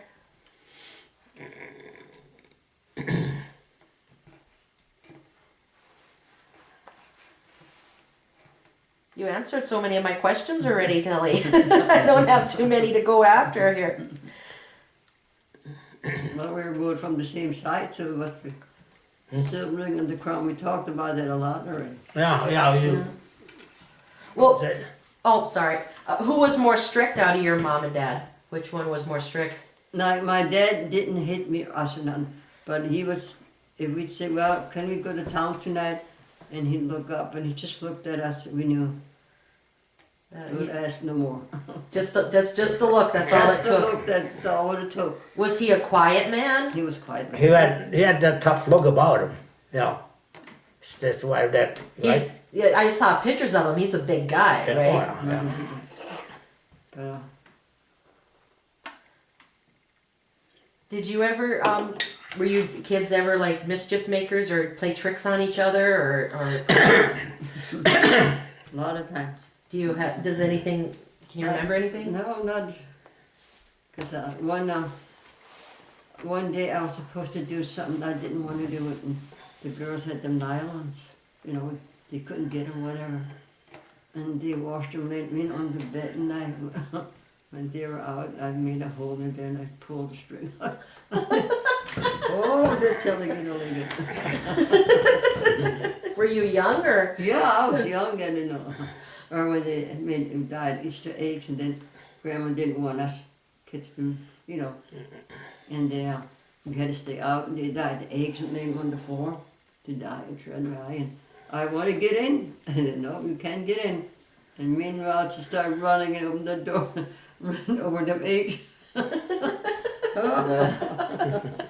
That was then wasn't too bad. That's I funny. got a little licking, but that was nothing. Let's see here. So with Sophia coming over, did she have any of her family here? She came over by herself, so she kind of. So you didn't know your grandparents on that side of the family? Did you did she talk about them? Grandpa died. Her dad died when she was a little baby. Oh. But then her mother died later. Oh, you could have one. Then later on, she had one of her brother got killed in the army. And there were two sisters, Billy and my mom. And then one lady went to South America, and Grandma went across. Wow. That's all what she heard ever. She never heard nothing about no more about her. Wow. That's so.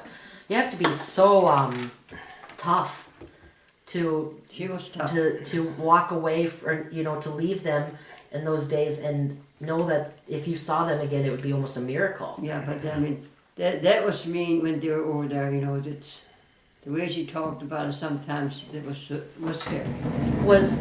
Were they from like the Krasnodar or Odessa area in Germany Yeah, or German. Russia? I mean, German. it was in Germany.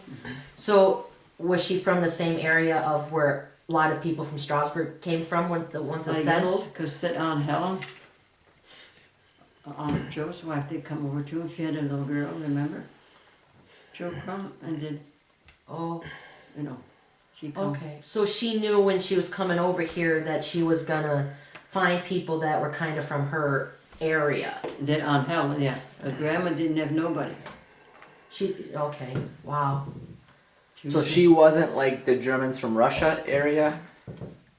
No, Or- she was. Okay. But then my cousins, they were her friends that, you know. But they were good too, you know. But then she was the hired maid and the hired man. But, Wow.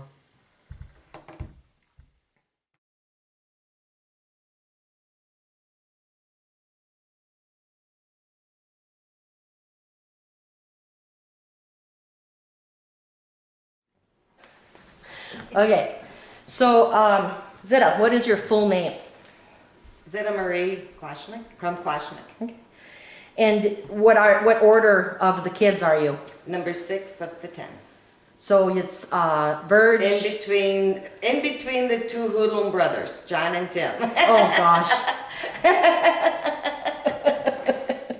What a lucky. How to be raised with.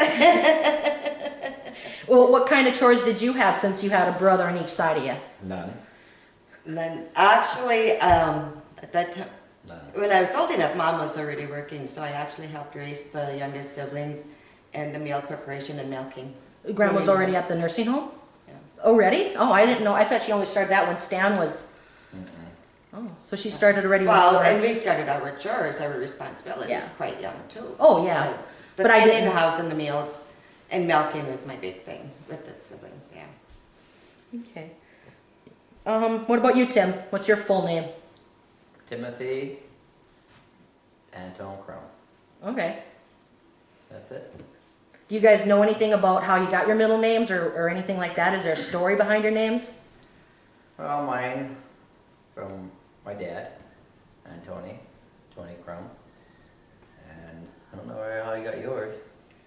I don't know about my middle name, but it's my first name is because of somebody Dad knew, I think, if I remember the story right. And I think Marie just kind of because of my godmother, and Okay. it just fell in with that. Who's your godmother? Mary Volk. Oh, okay. Let's see here. Were you guys born in the hospital or in Linton or anything like that, or was it still back when there's midwives? No, we were all born in the Awesome. hospital. I was born in Lytton Hospital. Okay. Yeah. Let's see here. What are some of the things you did as kids, like playing around in the yard or fun stuff to do when you're younger kids, not teenagers yet? Jumping off of the barn roof.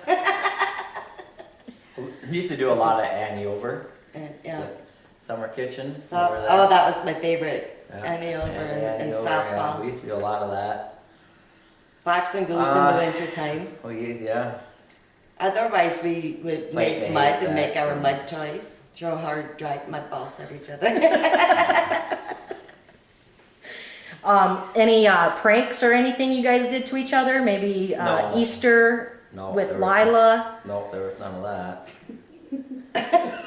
Oh, come on, we heard Lila didn't want to talk about it. Dad told us what happened, but we want to hear it Well, from the donkey's mouth. that was actually John found the little egg. You said you did. Well, now I'm telling the truth though. And I think he wanted to throw it at me. I go, nah, let's save that. We actually put it up in our drawer for A year. Ages. months. I know it. It's kind of funny because the Easter comes up and we go, oh, we're trying to dye his egg, and it doesn't really take the dye because we're kind of sneaking it around to, get it dyed, and finally we get it dyed, and stuff, and we put it, of course, Lila got it for some reason.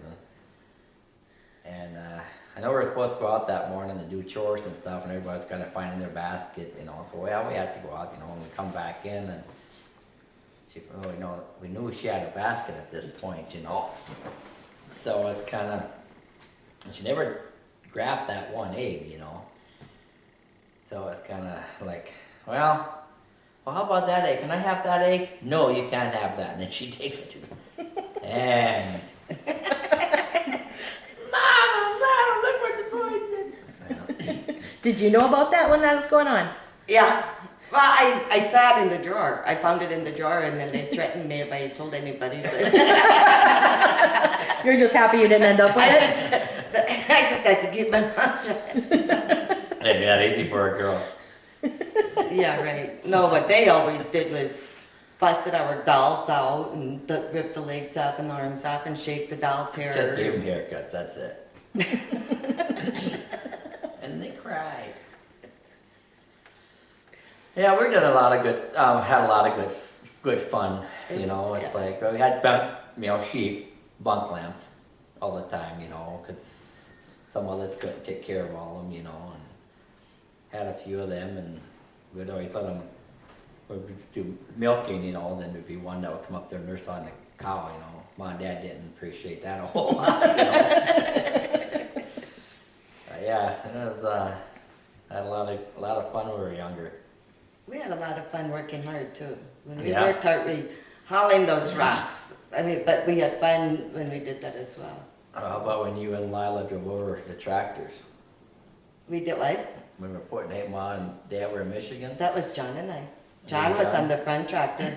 and you went over to the other one? Yeah, I didn't know that John had to stop, and I was turning around looking at you on the dump rake, and you couldn't get the rake to dump. And so I was watching Tim, and I didn't know John stopped, and all of a sudden, boom, and it's like, oh my God, I saw John flying, and Over the back, we had to take the wheel off actually to get the tractors apart. So you drove literally over the tractor? over. It The was wheel, the the wheel, front. I mean, Yeah. Because they latched, like, yeah. Then they were It was in the front front. tire of John's tractor, the front tire of my tractor, and then the back tire of John's tractor and the back tire of my tractor. And how we're all alive yet. And we No, couldn't, I was so short and I was so little and the clutch was so hard to push in, I couldn't get Yeah. there was just nothing, so you kids had to take the axle off, To the tire. but you guys did that before Grandma and Grandpa came home, or? Oh yeah, we had everything. I didn't know if they knew about it. I don't know how they found out, but they knew about it. So, there was a bit of an age gap between Patty and Dad, you know, it was like 5 years. So did you guys kind of, Patty and the other ones were kind of gone already by the time you guys got a little bit older, right? They were, I can remember bits and pieces of things, like I can remember Patty having a prom date and not being able to get in the yard very well and having to, because of the mud or the snow or whatever. I just remember some of the arguments, you know, and school activities, I remember them getting ready for graduation, but not a lot of great detail. I remember when Lou moved to, when she was out of school and got her apartment in Linton and, I remember like Myron, yeah, when she was going to Myron, I remember Donald trying to come over and yeah, well, that was a pick up bridge. with Birch, and then Yeah. we turned the lights all off, so he thought that nobody was home. I kind of remember that. Or when Myron came out to the farm to pick Lou up, and she had that pet lamb. And the lamb beat Lucinda into the car.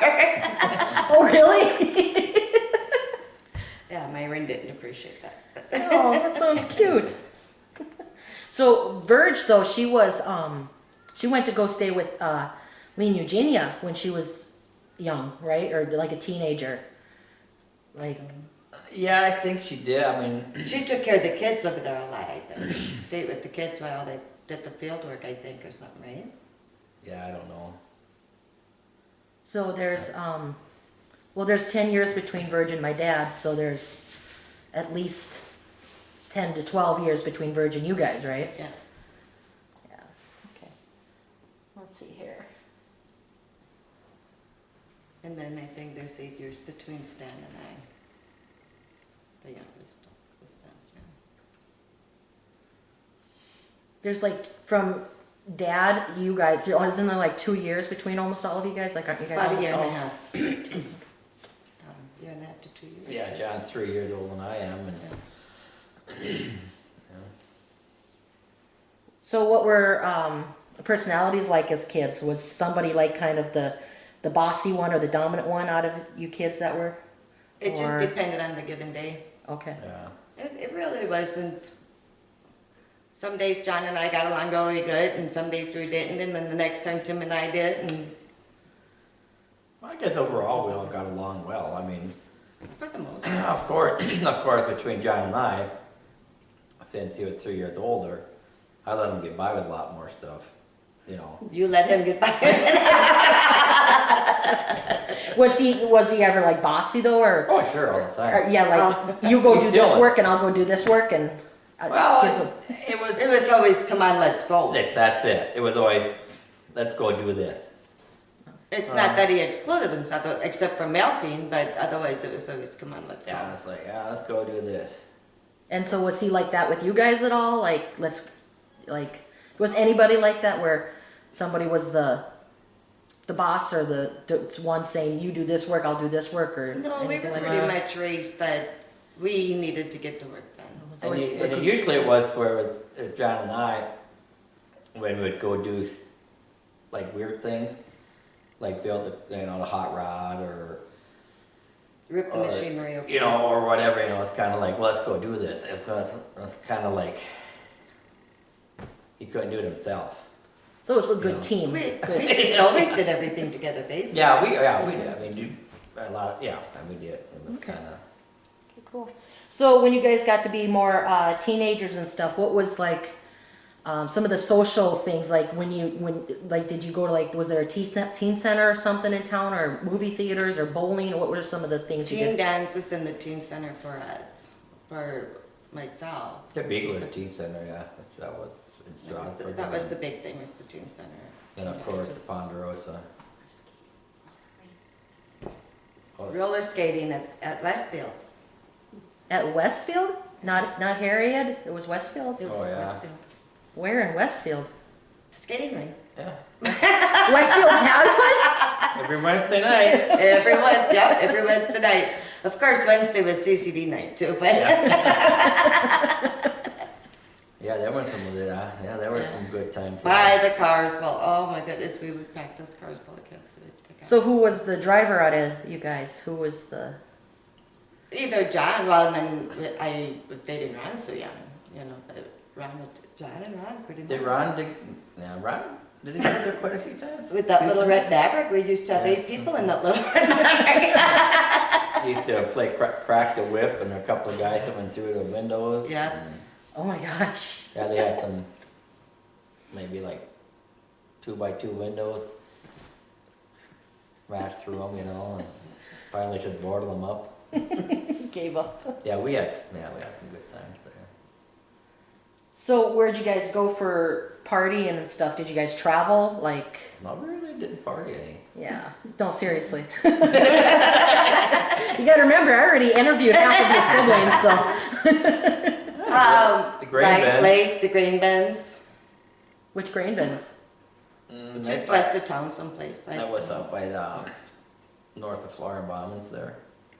There's some, Yeah. the grain bins had. Kind of by Danny Roerig's over there too was the place. And then a few times Rice Lake. Burned about a lot of tires. We had the pit, the gravel pit out by Charlie Keller. No, yeah. That was our place. That didn't exist yet for you guys? I think it There was existed one for place Stan that though. What's that? I think it existed when Stan was in high school. I think- Yeah, it could be. Right out of town, we had a few parties. I don't know, on the section line. When we graduated and stuff, we had. It was only a couple miles out of town. There was a couple places west of Strasburg, but I can't remember what they called them. West of Strasburg? Yeah, we went out there a couple times, not very often. West, like by the Lawrence Welk place, or west? More southwest? like the Materi, like we. Joe Materi? Yeah, Yeah, I never got out that far. So what you guys? Well, obviously you must have went down to Harriet if you met Ron. Never. Wasn't there something about a trip to Harriet that went wrong or something? At some point, or more than one? You talking Mount City or? I might think. Yeah, that one went a little wrong, yeah. I got to a wedding dance, and I don't know who was all with. Me, I think Kelly Better, and a couple of gals. And we decided to put a bunch of liquid in a cooler and then take straws and just drink them all. Oh my God! A variety of liquid. Isn't that jungle juice? You Well, throw fruit in there too. I guess you could call it that, because we're all acting like animals by the time we're done. So. Yeah, I got in a little trouble that night. I didn't know about that one until the next morning. Yeah. Ron and I, we decided we're gonna go ahead and bail Tim out of jail. Ron just, there's no way he was gonna let Tim there. So Mom tells us to take their car. And Lou and whoever, anyway, was with us, and we were getting nauseated because the car stunk so terrible bad. I know, as we were leaving Mobridge, we asked him, what in the heck stinks? Because it smelled like emesis, but there was no way that there was a mess in the inside of the car. Jim goes, well, didn't you empty the cooler? I thought Ron had that dumped and cleaned out so quick. Well, let's go on to that since you were pretty young. How did you and Ron meet? On Main Street of Strasburg. We were going from the Blue Room because there was a wedding dance and Ron was in the wedding party. We were going from the Blue Room over across the street to the Teen Center. It was Sharon and Betty Couch, Rosie Bernhardt, and myself. And I don't know, those two were looking for, Donna Rourke. And we didn't see her, so we were walking back toward the Blue Room, and in the middle of Main Street, they recognized Ron. And they're laughing and giggling and bullshitting and asking Ron for a bottle of wine. And Ron goes, well, aren't you going to introduce me to her? And Sharon goes, no. And Ron goes, oh, come on, have a heart. And she goes, I do. And Ron goes, oh, where? And she pointed to her heart. And Ron goes, that's what you call that little thing? God, that's a little heart. So Ron went and bought the bottle of Spinata. And he told us where his car was. And we shared that bottle of wine with Ron in the car, and then Ron and I started dancing, and he had a date with the bridesmaid, and he didn't want to keep his date. So how old were you guys? I was not quite 16, and he would have been 23, 24. So what was he doing? Was he like farming down in Harriet or living down there? What was he doing from Enjoying life. from high school until then? He, out of high school, he went to mechanic school, and that was down in Nebraska, I think. And then he went into the Marines, and then I met him I think it was about 6 to 8 months after he came back from Marines. Oh, see, I never knew he was in the Marines. Yeah. And then he was working construction with his uncle, Gordy from Harriet. Okay. And so then, Helping his dad farm. We had plans of taking over the farm. So he, at that point, right after we met, he had a few head of cattle out at the farm. okay. So then, when you graduated from high school, did you go to college or would you? Oh no, I had no desire in school whatsoever. I just wanted to be married and a mom. So what'd you guys do then? Did you get married right out of high school then, or? 2 weeks out of high school, we lived in Phillips, South Dakota. He was working for the state employee, working on the highways. And then 2 years later, Wally was born, and Wally was born in Rapid City. Okay. So then, how about you, Mr. Tim? How did you meet your lovely wife? Well, she met me, and I took off, and I couldn't run that fast, and she caught me. So, we used to party up at John's old trailer house, and Oh, this is when mom and dad were living in Bismarck. in up Bismarck? There. Yeah. The one by 26th Street? On 26th and Rosser, or 24th and Rosser. And was dating a gal, and she was dating my girlfriend's brother. And I don't know, one night she was kind of like, We were at a wedding, yeah, we're at a wedding, their And- sister's wedding. their sister's wedding, and Carol wasn't paying a whole lot of attention to me, and her boyfriend wasn't paying a lot of attention to her. So we decided to go out and have a smoke. So was this after high school?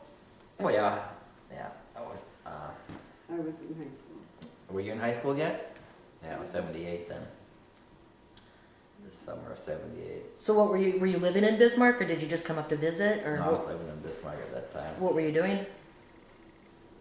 working for Bobcat. Yeah, and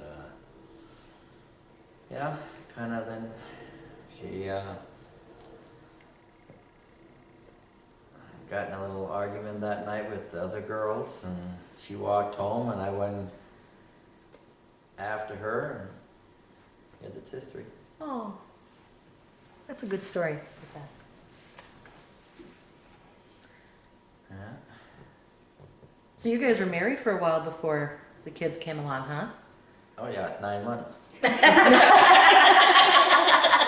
No. Yeah, it was. Was it? 9 months to the day. I was thinking it was like 8 years. I'm sorry. Mike is a couple years younger than me, but oh wait, I was born in '78. Shit, sorry. We're married June 7th, and March 7th Mike was born. On the record. 9 months. Okay, so it's all okay. So I don't have to edit the tape then.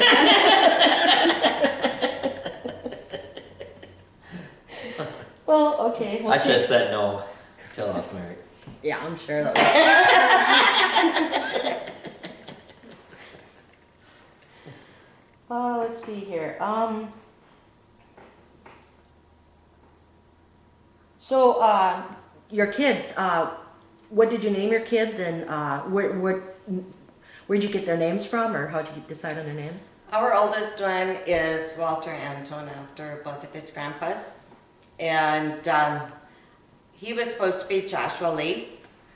Ron did not like the name, and by the time he was finally born, after 48 hours, I was medicated. And the nurse for some reason, the nurse was just very persistent. She had to have a name immediately, and Ron's dad was ill at the time. And so Ron just took it upon himself to name him Walter Anton. And that was fun. That was nice. Yeah, I heard Grandpa did that to Grandma a couple times Yeah. too. Yeah. Melissa was supposed to be Rhonda Marie, after Ron and I. And I don't know, I just looked at her and she did not look like Rhonda, she looked like Melissa. I also liked the name Melissa, so she is Melissa Dawn. And then Wesley I found that name out of a really cute actor on, what was the name of that show? It was a short series that was on Inouye, but Ron he didn't care what the name was. What's his middle name? What's his? Wesley Ron. Ron. Oh, okay, so it's that, okay. And then, Tim, your kids? Never had any. Lydia named them all. I had a name for a girl. I always thought I was gonna have a little girl. Honestly. And what would, It would have been Maggie. oh, Weird, but yeah. Yeah. That's kind of. But she had a brother Mike that drowned, 75, and so she basically named the oldest one Mike, and then Steve, oh wait, what's Mike's middle name? James. Michael James. Just because it works well together, or is it? No, he's named after my brother that died. Oh, his full name was Michael James. Okay, not just his first name. Yeah. Okay. And then Stephen was After my little brother. little brother again. And then Stephen Ron, with Ron is godfather. Auntie Ron.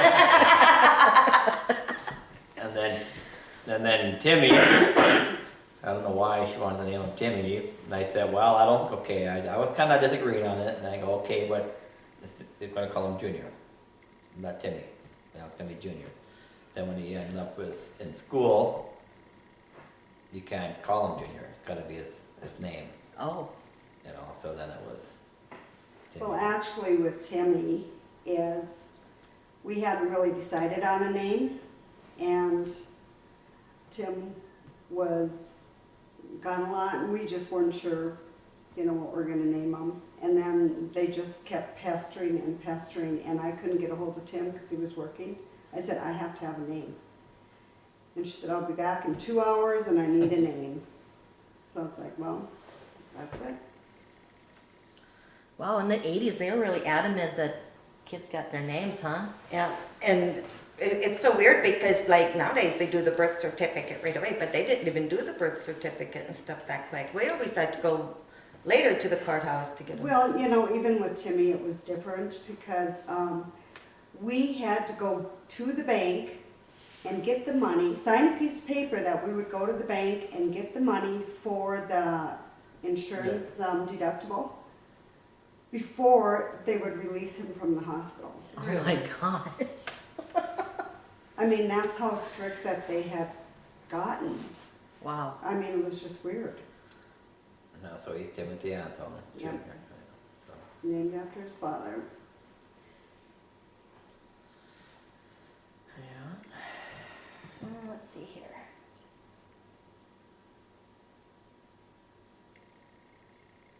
So do you guys know anything about the origins of the Krumm name or the Silbernagel name or anything like that? Did you hear any stories about?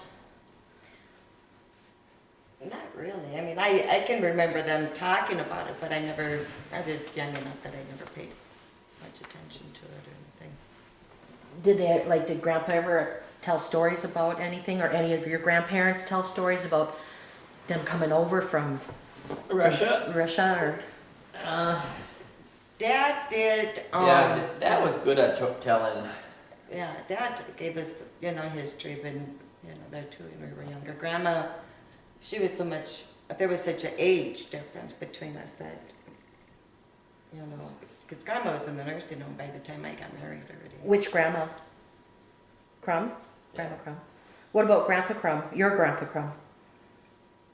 I was so young when he passed away. I can remember every Sunday after church we'd going go to there. Grandpa and Grandma for the meal and visit a little bit and going home. And Right.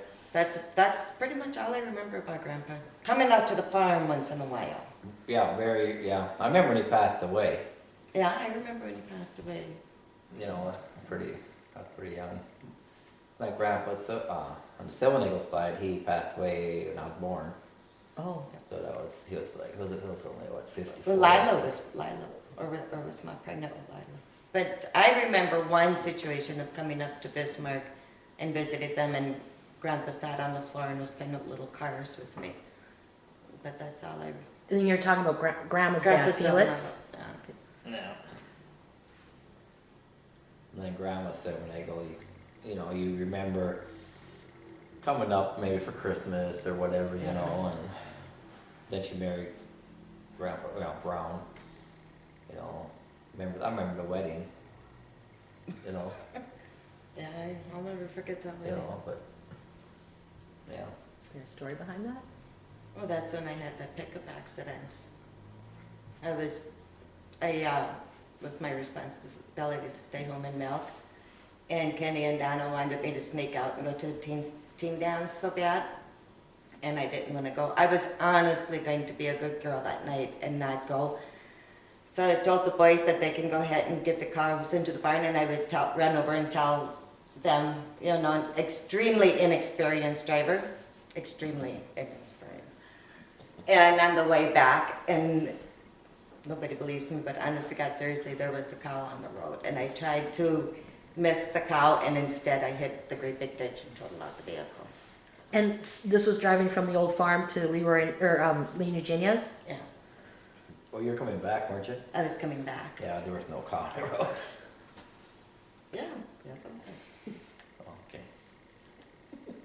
Well, John hit the other side of the ditch when his, John and I were hit the other side within the year of, yeah, What was that? Is that, you know, that ditch there by Bauman's, that's so terrible all them deep. rocks? With all those bulldozers. I hit the south side and John hit the north side. what happened with when Dad was driving?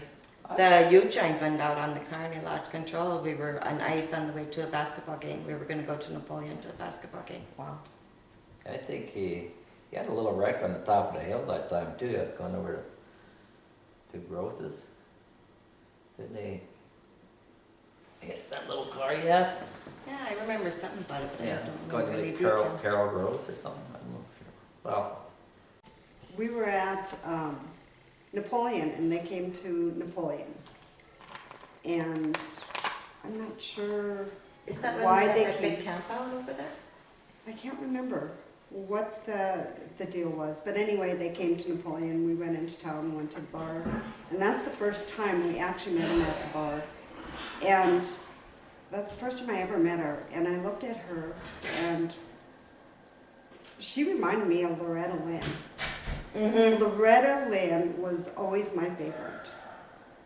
And I walked in and I'm just going, oh my God. And she was laughing, having a good time, you know, and stuff. And I thought she was just awesome. Absolutely awesome. For somebody I had never even really met before, I mean, she was just, yeah, she just took off. I mean, she was just, I'll never ever forget that. You were in awe of her right from the beginning. Yes, yes. That's awesome. And she did, that she Yeah. just carried that nature. Everybody did. She- Yeah. And I just wanted to say that. Well, that's great. what did you say? Okay, so let's hear about some of the pranks and stuff that you guys did to each other, to siblings or spouses. Well, Ron and John were pretty good at taking a bra off without taking the shirt off. Who did they do that to? I put her in the dryer one night and come back from Harriet. We had a lot of good times in Harriet. It was all good. I mean, it Yeah, was well, that's what they not had hurting nobody, the you free know. two beer. It wasn't like it was, oops, wasn't Well, legal. Drinking of it worked. When But we anyway, were moving from Napoleon to Dickinson, we went to John's, we loaded up, remember? You guys came down, we loaded everything up, we went and stayed overnight and partied at John's, John Dan's. That's the night. when he got, yeah. I he ended got- up in the ended up in the shower, wash machine, and the dryer that night. That was at our house? Yeah. In our trailer In your house? trailer Yeah. house. Yes. And then That was when we- right along that was shared a wall with my bedroom and I was a little squirt sleeping away. Well, that would have to be the first night you slept. Then we moved to Dickinson. John comes up. Sid and Ron didn't live too far away from us. He lived in a trailer court. 6 trailer houses, right? Yeah, about, and then we coming back from. Well, actually, they went to. Lydia gave John and Ron money to go get some hamburger. Actually, got a blank signed check. A signed check. That's what it was. A signed check. Not even yeah. 5 pounds of hamburger they were supposed to get. Yeah, 5 pounds. How many pounds they end up with? 20 Oh my gosh. or 25. So then they come home. They had what? Lydia went and did an errand or something. And then you come home and your clothesline was across the street with all your bras and stuff They- hanging on them. They blocked off the street with all my bras tied from one vehicle to the next. And our neighbor was following and couldn't come home. They had to go all the way around the trailer court to get over to their trailers, their next door neighbors. Oh God. Then the next morning, Lydia found a frozen bra in her freezer. They made one and they froze it. And that's also the night they got all my houseplants drunk. Ron did that. And all of a sudden my houseplants, and I had like probably 15, 20 of them, you know, all kinds of houseplants. And the next day they were all wilting and whatever. Couldn't figure it out. All of a sudden Ron says, well, plants are supposed to be outside. You grow plants outside. He said, not in the house. And he got them all drunk. And they all died. That was, we were all together, I think, for Stephen's baptism. I was gonna say that was Stephen's baptism, yeah. Yeah. Because Diane's his godmother and Ron's his Yeah. stepfather. Oh, the stuff you miss when you're a little kid. Yeah, John was, we come out for, I think he came up for his birthday that one year too. I took my old Chevy, the Indian pickup, we all call it, you know. And we ended up coming back, I don't know, we're all pretty snookered. Hit the ditch, took my mirror off the pickup. Nah, that wasn't good. I think John was driving. I don't think anybody else could drive. Didn't sound like he could either. See, and as far as going to parties, you and I never went to parties together because I got married 2 weeks out of high school. You know. Yeah, well, when But it's been, occasionally we met at Mount City and Ron taught you how to drink tequila on fire. well, that time we took the packages up there How do you drink tequila and fire? On fire. on fire. Yeah. Oh, that's a trick. Uh, Yeah. Just don't do like Ron does and miss your mouth because your shirt will burn all the way down. I can't even get the mental image of that. That's amazing. You guys did stuff that I didn't know was possible. Now, I'm almost 35 years old. How about when we went to the state fair? why not? Remember Zeta? I wasn't in no state fair in my night. Oh, yes, Yeah, we you all were. were. A 6 one. Slammers on the back of the end gate, And and somebody lost her glasses. that's why I don't remember it. Yeah, we all went. That's Is 6 that one when the up there. village people, when we went with the village people were there? No, I think we had tickets for the Oak Ridge Boys. Oh, Rich Boys, YMCA, right? Yeah. Yeah, it was, that was a rough night. For everybody but me. Yeah, and we had a fire going, and But we were burning all the dead trees, you know, along the shelter belt. And this was up at Minot in the state Why fair? not? At the state Did you guys fair, camp we were out? in the campground, yeah. They had a camper on the back of the pickup. We had a pop-up tent, a little red 2-man pop-up tent. I don't know what John and Diane had. Oh, Mom and Dad never had a camper. They never did. I think they stayed with us in our Oh, it was slide. Lila. Lila was with. And Penny and Ron. Yeah, put in run over there. Penny and Ron and Lila and who was she dating at that time? Roger? No. Mike Fowler, I think. Uh-oh, we Yeah, got company. Fowler, Mike. With Mom and Dad and as siblings, which carried through the marriage and getting together with Spoons, Tim and Lydia and us and Dickinson, and Adam and Joyce and Jan and Leo, friends in Dickinson. And oh my goodness, Lydia took more skin off the top of Ron's hands. Ron flew. Who flew and busted the plant? I think it was Ron. It was either Ron or Joyce. Yeah, it was one of them too, because Adam didn't come that night. Yeah, that's the night that I don't know. Yeah. But I always had long fingernails, so every time I'd grab for something. Coincidentally, Ron's hand was in the way. But we tipped chairs. Oh my goodness. Wow. We should have been playing on the floor. No, we still would have been hurt, I think. But Yep. ever since then, we threatened to play Spoons, but we haven't. I don't know, I think we'd really hurt ourselves. I'm not worried about getting scratched, I'm worried about getting The back hurt. up. Getting back up on the chair.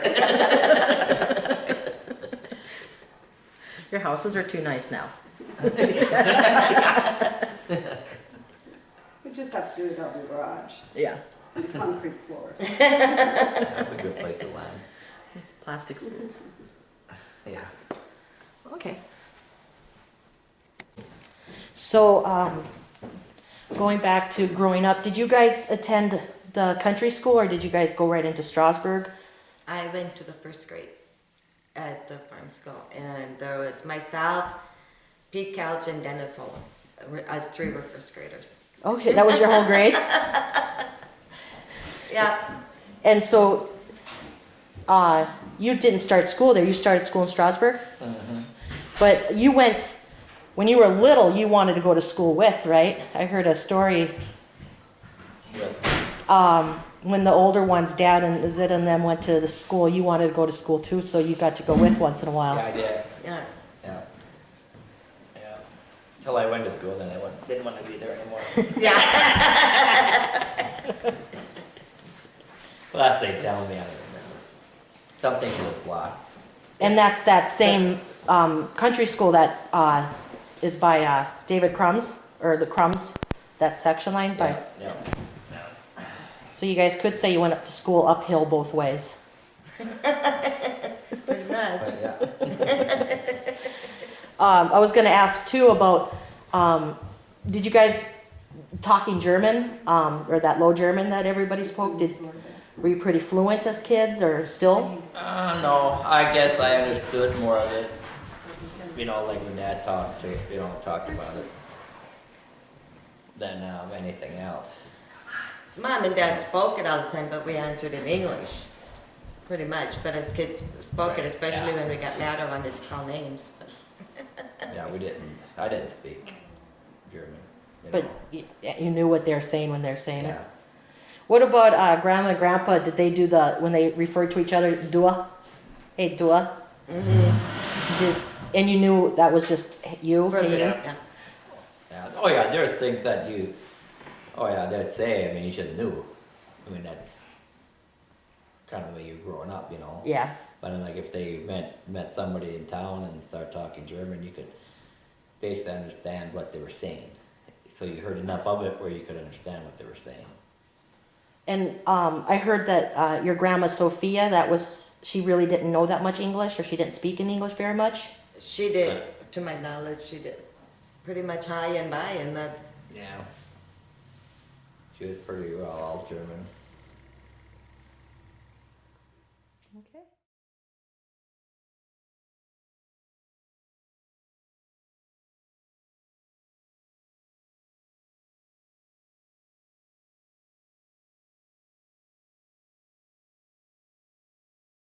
Okay, so what's your full name? Sophia Patricia Krumm Interviews, And when's your birthday? 5/21/52. And how does that put you in the order of the Number kids? 4. So it's Zita, Virginia, Lucinda, Kathy, you, Me. and then Dad? Yep. And then there's like 4 or 5 years between you and Dad? There's 4 years between us, and then there's 4 more, and then 4 years, then 2 more. Okay. They have rhythm.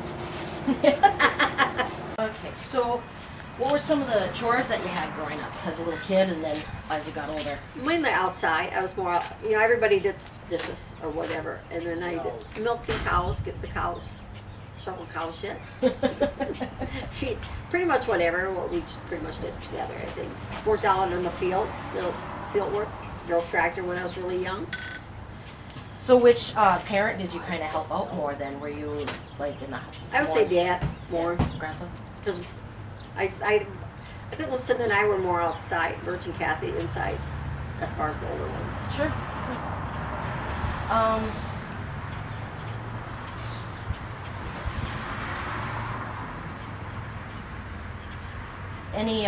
Any memories that stand out or stories that stand out from when you were, pretty young, when maybe it was just you 4 girls?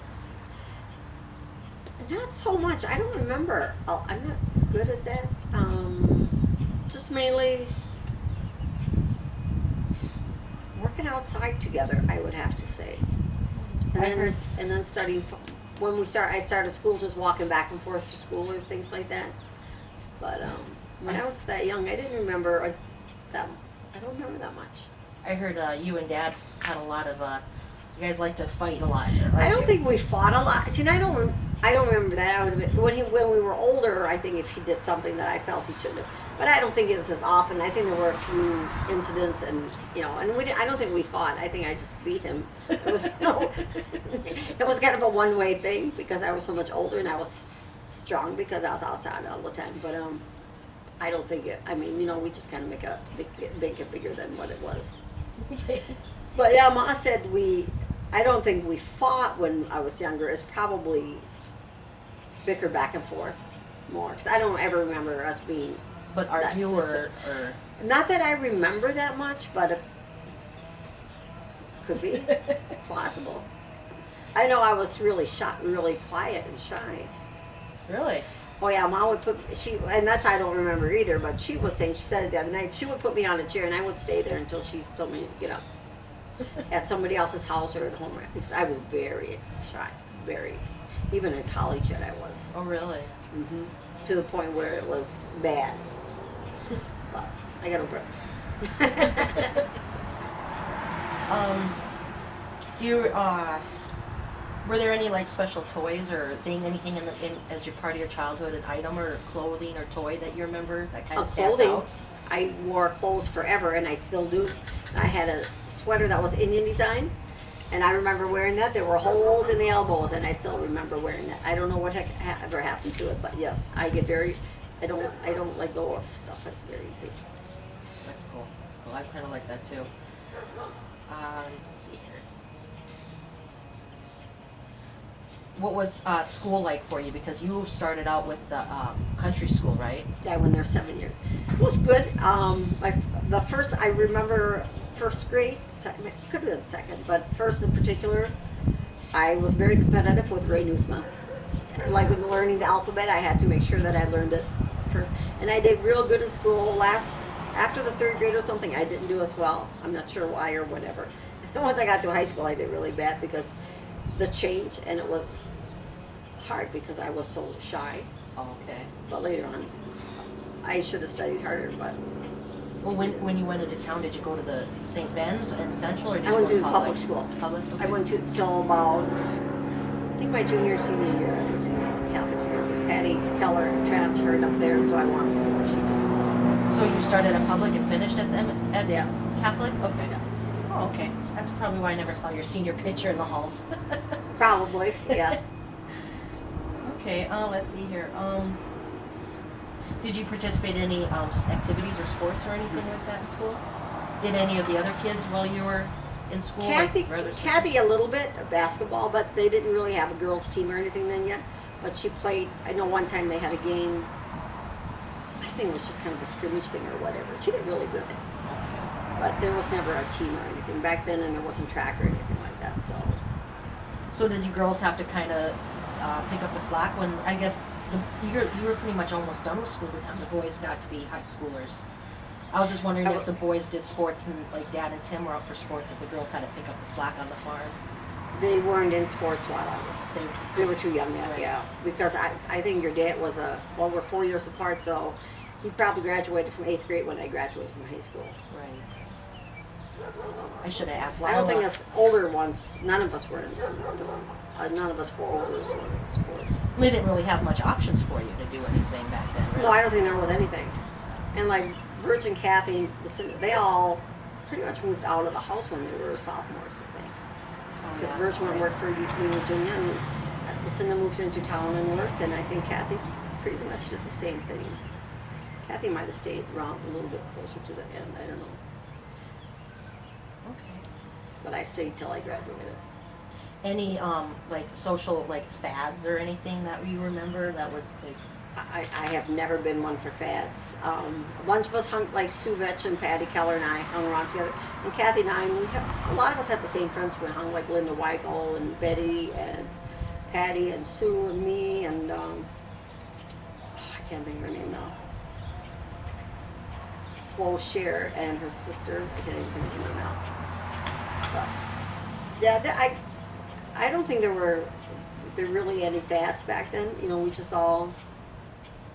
So what did you do socially? Like when you got together socially, was there a teen center or any? Mertz, the cafe, Mertz's. Okay.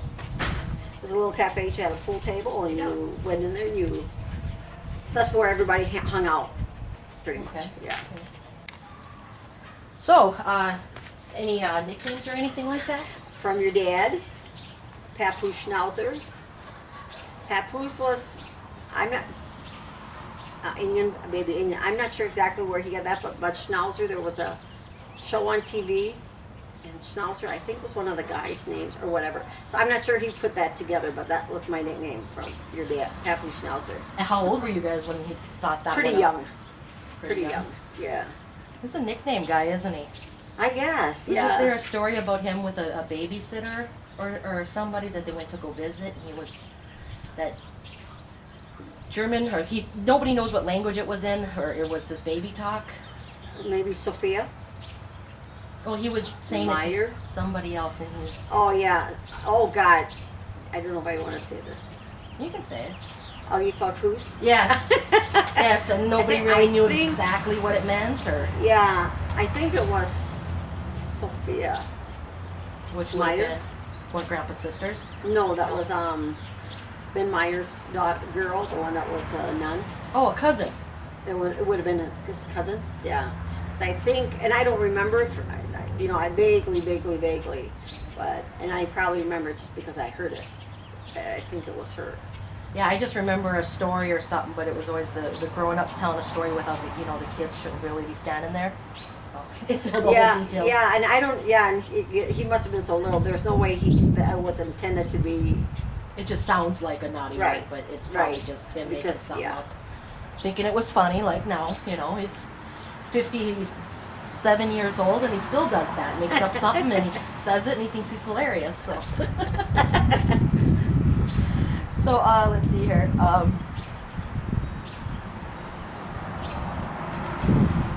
So like holidays or birthdays, Christmas, Easter, is there anything that was like always celebrated a certain way, almost like a tradition?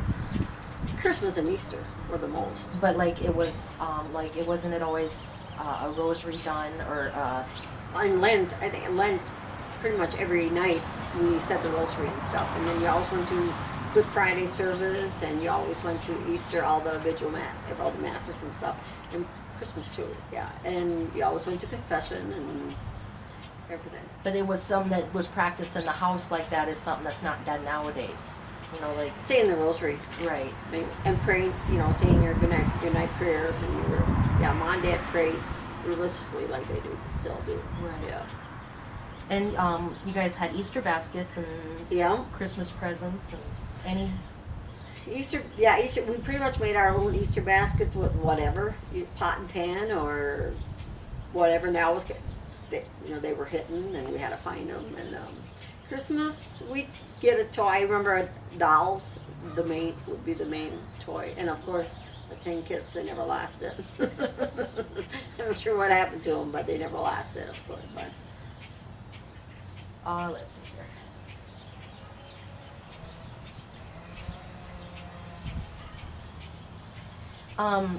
Did you see a lot of your extended family, grandparents, aunts, uncles, cousins? we, well, Krumm Grandma and Grandpa Sundays all the time after, it's a church, and going there after church a lot. I do not remember Sylvanical Grandpa. He passed away in the 50s, right? So you might have been I was pretty young. Kathy remembers him, but I don't remember him. But I remember Sylvanical Grandma, obviously. But we never visited her as much, but she wasn't as close and stuff, as in the area. But yeah, we'd go to visit, like, the Myers, Eddie's kids or whatever, or Ben Myers. I remember going over there visiting and stuff sometimes. And that was the family that lives on the farm that we live on now? Or was that a different No, that was Ben Meyer, the by Zealand. Oh, okay. And I remember playing checkers with them. I can't remember which one of the boys was. One more and I loved playing checkers, and I was pretty good. And Dad taught me, and I was pretty good at it with them. That's cool. I had a good teacher. So, let's see here. So, Krumm Grandpa, he came out to the farm, right? Every once in a while to... Yeah, they came out, and I remember one time they came out and they were painting the barn. Okay. I remember that stuff. And I remember Grandma coming out, and I remember one time when she was scrubbing the floor. It must have been probably when Ma had one of the kids, and she came out to help take care of us. So. And is there a naming tradition in the family, or maybe not necessarily a tradition, but a certain way that everybody's names are found or used in the family? I'm not sure where Virginia and Lucinda came from, other than, like I said, I'm sure from my recollection he chose names from the Bible. But obviously I'm named after Grandma Krumm, Kathy after Grandma Silvernagle, and John. Lex after the other two, and the other ones pretty much came from the Bible, I'm sure. Right. Yeah. But that's pretty much it after ancestors. And then middle names too, or I think maybe just middle names that they liked or that worked good, or. I think some of them were. Like your dad, Gerard. I'm not sure where that.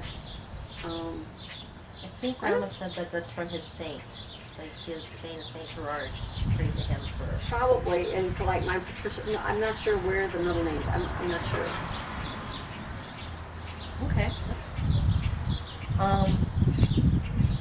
Do you know anything about our surname, either Silvernagel or Krumm side? Or have you ever heard any stories about? How about maybe not just the surnames, but just did they ever tell stories about them coming over, or their grandparents or parents coming over? Mainly, I remember like Grandma talking about coming over and her sister being put on the ships and getting separated. Sophia. Yeah. But that's pretty much I remember, and I wish I would remember more. Dad has such good memory about talking about, and he would remember dates of so much. But yeah, I don't remember. I wish I would. I know. I wish I would have had one of those micro cassette recorders every time I rode in the pickup with him. Yeah, I have he a had book. a good memory. Let's see here. Do you think there's any like physical characteristics that run in the family on either side? Like anything that's like for me personally, I thought there's a lot of redheads in the family. But I mentioned that to Grandma, and she had mentioned that she goes, no, there's one of everything. It goes right across the whole spectrum. There's not anybody like it's not a brunette family. It's everything. I don't think there's anything that's dominant. I don't think so. I like all the guys. I mean, like John and Tim and Felix. I mean, that's three different completely. You know. Yeah. John looks like Dad. I guess I look like Mom, but I look like Birch a lot. And so I don't think there's really anything dominant that stands out like. I don't think so. Like the Silvernagel Other nose. than the fact that we're all very stubborn. That's more of a mental characteristic than physical. Hard-headed, that could be physical, right? Yeah. Determined. We use the word determined. Yeah, very determined. Let's see here. Who do you think was more strict, Grandma or Grandpa?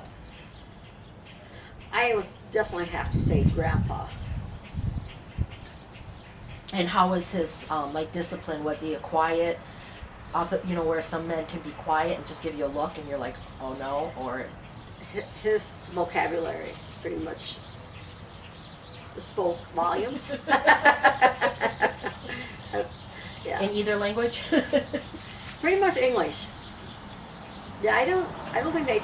Well, yeah, I guess they did talk to us kids in German, but we never paid attention to it because we understood it. We didn't even notice the difference until we started dating, and we dated guys that didn't understand German, and they only heard half of the conversation. So when you live with it, you don't even notice it. Yeah. So, but you knew if, like you said, if it was a scolding or if it was, or whatever. But I have to say that, yeah. But you just knew.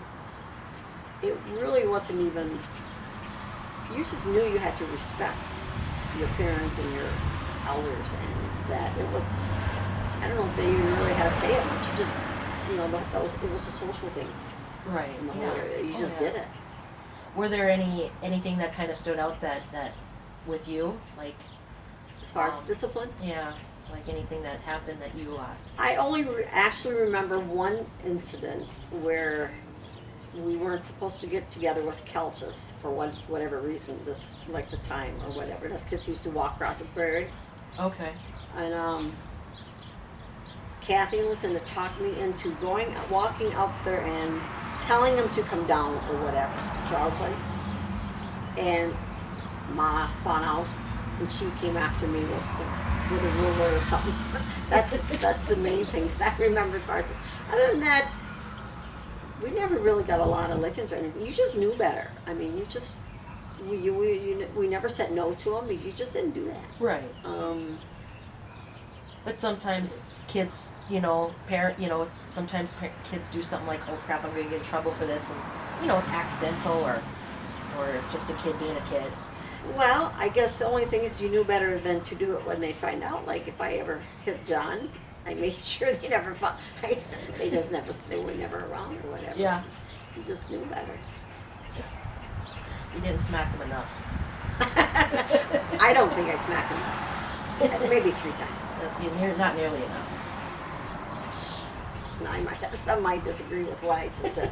I really don't think it was as bad. It's just us family members. That's nice. Oh, let's see here. What did you want to be when you grew up? Do you remember ever thinking about that? Not really. It just wasn't, in our generation, the girls were just expected to get married and raise a family. So I never really gave it any thought. Right. Yeah, I can understand that. So, let's see here. And even, I gotta say, even though, like, the reputation, me beating John up, we really worked good together. Yeah. That's what I remember, because I remember when Dad brought those horses, we broke, Lady and Dolly together and stuff like that, and we really enjoyed that. So we enjoyed doing a lot together, even though we disagreed. And Kathy, too, she helped, when we got Macy, she was so, we all wrote together, shared or whatever. Yeah.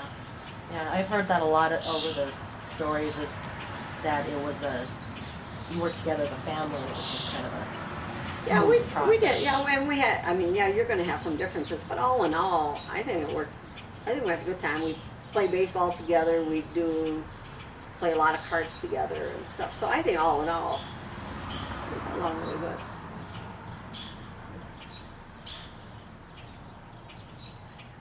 Did a lot of gopher hunting, trapping gophers and stuff, all of us. Rode the tractor, rode the stone boat, giving each other rides, or work together, hauling hay, stacking hay, and everything, milking the cows. And you guys had chickens and sheep, or A little bit of everything: chickens, sheep, pigs, cows, the workhorses. That was cool because I really loved that. and a lot of horses. Like nowadays, We didn't have.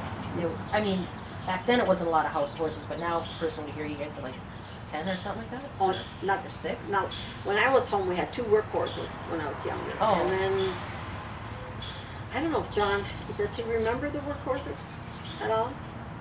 I think so. Yeah. Because, and then we got Maisie. She was the first Shetland we got. And then, I'm not even sure what happened to her. And then we got Lady and Dolly, and that's all that we had when I grew up. Okay. So that's that. I probably after that, and I moved away, so I really don't know what they had or whatever. More kids, more horses. Well, I'm not sure anymore. Just they got to be. They wanted them more because we had one that we rode or 2 that wanted them more.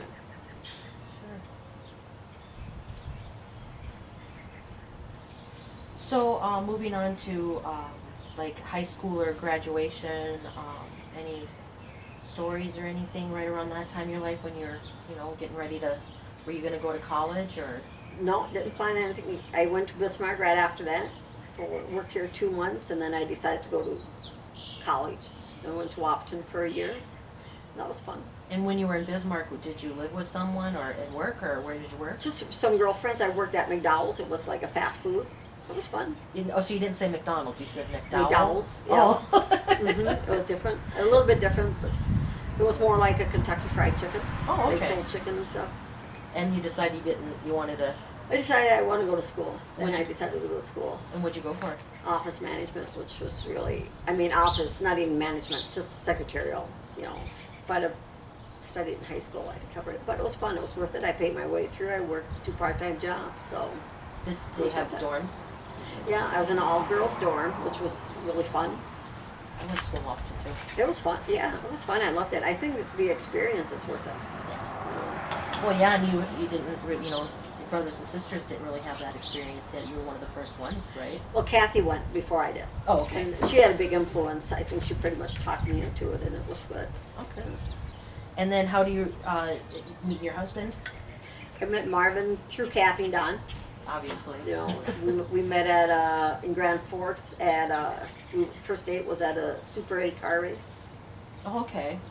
You know, so it was pretty neat. And then I finished school, and he went back to Chicago. We just communicated. So he was from there, or was he living out there working? He was working in Chicago with his aunt and uncle. Okay. Yeah. And then that's how you ended up going out there then. Right. Right. Yeah.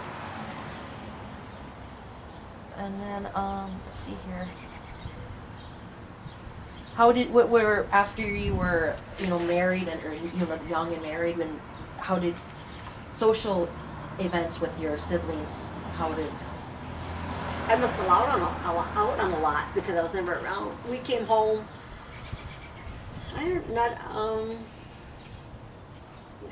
Probably, I don't know. Tried to come home for most of the weddings or something, but it was a long. I don't know if we came home once a year or not. We probably came home a lot because I know we tried to come home at Christmas time and stuff. I'd buy a bunch of gifts because it was, for the younger siblings because it was fun that we were able to do that. And so I think we came home mainly at Christmas or a wedding at that time.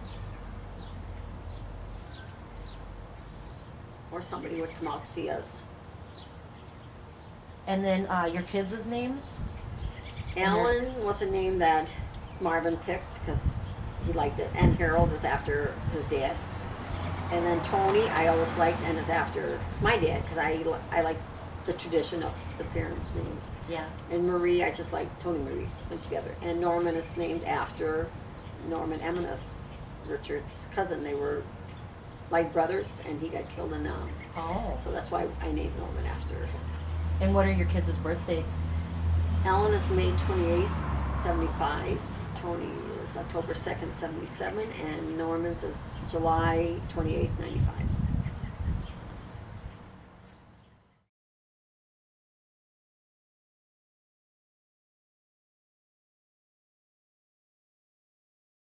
So tell me about Lucinda. Like I said earlier, I can only remember her being home for a tiny bit. There's a few times when she lived in Lytton that she would take me up there and we'd spend the day together or whatever. When she had her first child, Cherie, and Cherie was about 1.5 years. And she lived in Pure, her and Myron were in Pure yet, and I lived with them for a summer down there, and I helped her take care of Cherie. And then that's when I really got to know her as a sister compared to a neighbor or an aunt coming back to visit. And we just got really close, and then,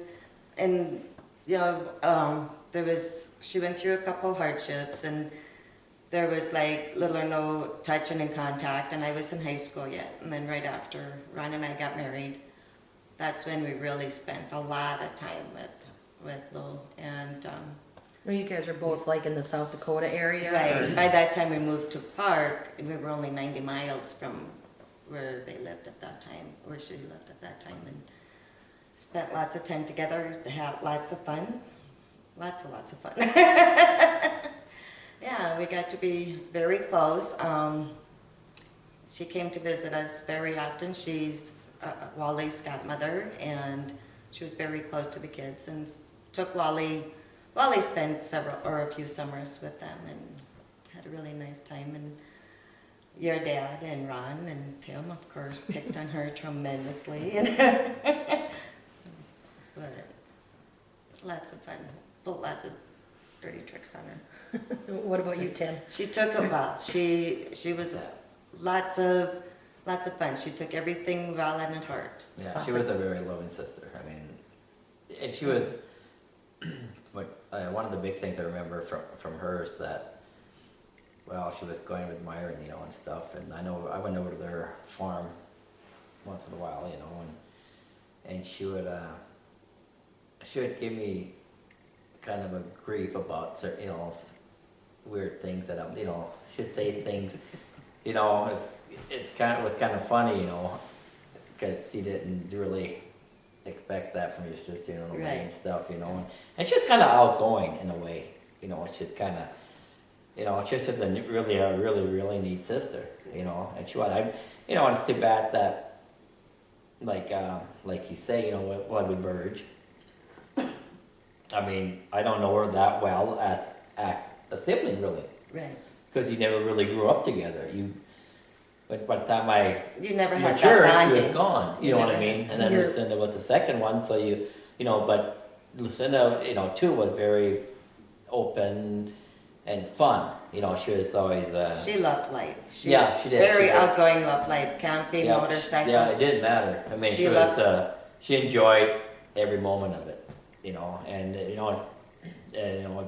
breaks my heart that she had a tough life the way she did. You know, it shouldn't happen to her like that. You know, because she was a very lovable person, and I know, like, you know, like Ma would say that her and Dad were like this.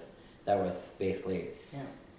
his Right, first I- boy in a way. You know what I mean? It was like wherever he went, she went. I mean, that was kind of not that, you know, he was, you know.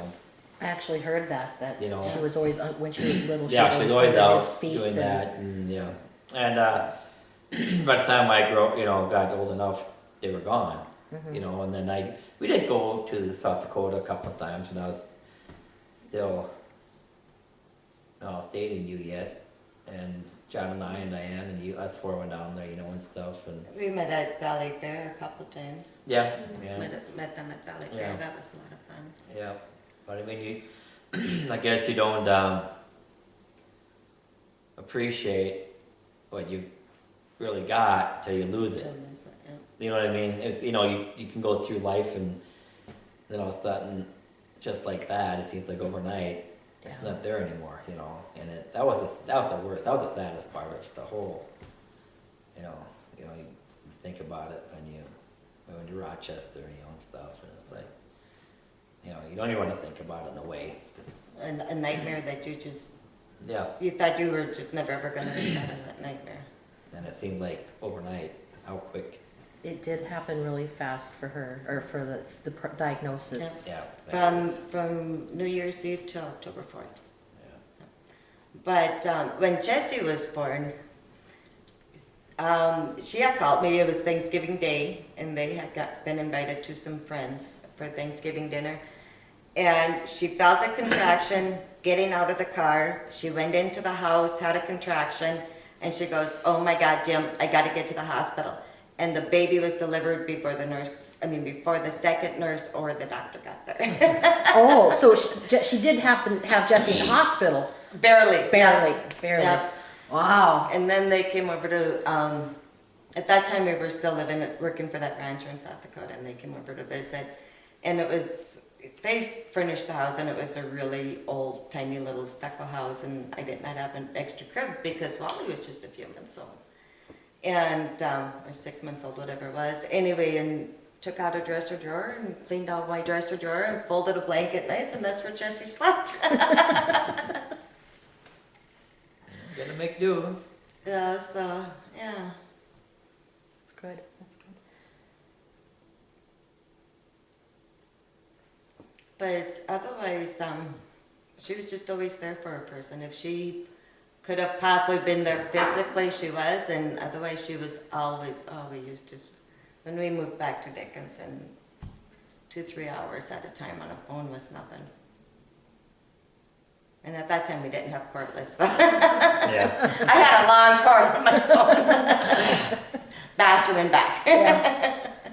Those are the days when you had the cord that could lap the house. Okay, so tell me about Lucinda. Okay. One of the very first memories I've got of Lucinda is when Lucinda and I sat under the crib and sucked Kathy's bottle. And then when we had it empty, we'd slide it up back into her bed. Lucinda and I don't ever remember fighting with her. Lucinda and I were very close all the time. We dated together. We went to school together. We slept in the same room. The back bedroom and upstairs was our bedroom. We were just really very, very close all the time. Lucinda asked Dad for favors, for like the car or whatever, and I asked Mom. So we sort of worked them. We knew how to work them more or less. when I went to Lee's to babysit, Lucinda went to Eddie and Tilly's. Oh, okay. But she never went there to live like I went to Lee's. She went there to babysit. Okay, And so I- she drive back and forth? No, Eddie would come and get her, or Tilly. They drive all that way over. Wow. And what else do you remember? Lucinda would get into trouble all the time, and I cried about it, and she didn't. Ma said she'd put us into the manger while she milked to keep us safe. I would cry, and Lucinda would ride the calves because I was afraid of the animals. Ma locked us in the house when we got a little bit older, and she knocked out the window out by the steps. She knocked out that window and crawled right out, and I stood and looked at the broken window and I cried. And she walked across, and Dad was in the blacksmith. She just walked right over and visited with him. And we had a hosier cabinet in our kitchen. That's like the one in my dining area. And I don't know what she did. She climbed up, she climbed up on it and she pulled it and tipped it. And I cried and she didn't. She just tried frantically to clean up the flour mess, the big mess that we had. Another time we were pretending that we were milking cows while Mom and Dad were out in the barn milking. We sat on our little syrup pills. And I don't know how it happened, but I got my foot caught in the syrup pail. And so I thought my foot was going to be in that pail forever, and I screamed and I cried and I ran out across the snow and I was screaming, and I must have been really screaming because Mom heard me in the barn and she opened up the door and come running, and I was standing on top of the snowbank with the pail on my foot. By the time she got there, when I lifted my foot pail and the foot came out, the pail was there. So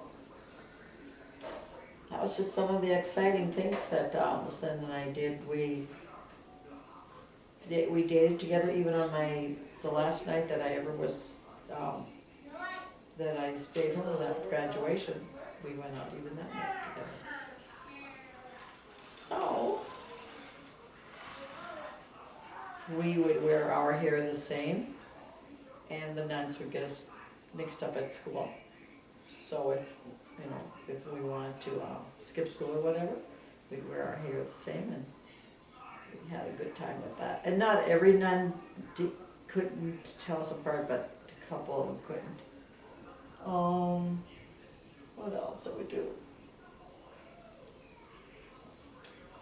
Because we got along so well, I don't know, Lucinda she loved to pull jokes. I was definitely more quiet than she was. She was more outgoing than I was, and she loved to play jokes, and she loved to play jokes on me. So, stick a gerbil in my pillow and stuff like that. We went to see Stan when him and Jordy got engaged. And when we got down there, Stan and Jordy had gerbils in their living room, in their cage, Oh, And I went in the bathroom to get ready to go to bed, and Lucinda was already done in the bathroom, she was in the bedroom. And when I got in, she was in bed, laying in bed, waiting for me, and I got in bed, and I laid down, and I had my head on the pillow, and pretty soon I thought, oh my God, there's something moving in my pillow. So I jumped up, and she started laughing, she couldn't hold it, and she's laughing and laughing and laughing, and it was a gerbil in my pillow, because I wouldn't touch that. So that was just one of the many things she took all of my kettles and dishes, or a bunch of kettles and dishes, out of our motorhome and hung them around the camper, like on the mirror and on the door and all over, and it was raining. So when I got out the next day and I saw, and this is in Washburn in town, all this stuff is hanging around the camper, and the motorhome. And when I saw it the next day, everything was wet, so I didn't, put everything back. So when we went to Sunday clearances after that, I went and they were not home yet, and they told us where the key was and to go in. So I did, and I took all of her panties and I soaked them and put them in her freezer. Laid them all flat, real nice. So that was just some of the stuff that, That's awesome. yeah. Oh. And then she got sick when I was in Carson. I was a postmaster down there at the time. I firmly believed that she would beat it. So I don't know. I just believed, I really believed I was not gonna face that she wasn't gonna make it till the very end. And I still think about her a lot, an awful lot. So tell me about Lucinda. Mainly what I meant, Lucinda was hard worker outside. Lucinda was more outside and stuff. And when we were teenagers, I remember Lucinda and Kathy and I, we double dated more. And she was really good about it as a bigger sister, because a lot of big sisters wouldn't want somebody 2-3 years younger hanging around. So that was, I always appreciated that. And I just remember her being a really hard worker and good sense of humor. She did here when she lived in town when we were juniors and seniors. And I remember a bunch of us girls would go to her apartment and she would do all our hair. I don't know how she learned it, she always did. And she did a really nice job. She would fix our hair up for the prom and stuff or whatever. Wow, that's cool. In her apartment right here in Strasburg. I mean, right here, In Strasburg. they had apartments in Lucinda did. Strasburg? Well, it was like not an apartment building, but if I remember right, like the basement of a house. Oh, okay. Something like duplexes or something like that, or? No, just the basement of somebody's house. Oh, okay. I'm sure that's what it was. Okay. And then we'd go over there and we'd be studying for finals, and she'd be doing our hair, and that was fun. And then she worked in Linton. We'd see her and stuff. And All right. So tell me about Lucinda. Well, Lucinda's, let's see, she's got to be at least 8 years older than me. Okay. So she was already gone pretty much when yeah, she was a special person. She was really nice, helpful, friendly, whatever you want to call it. She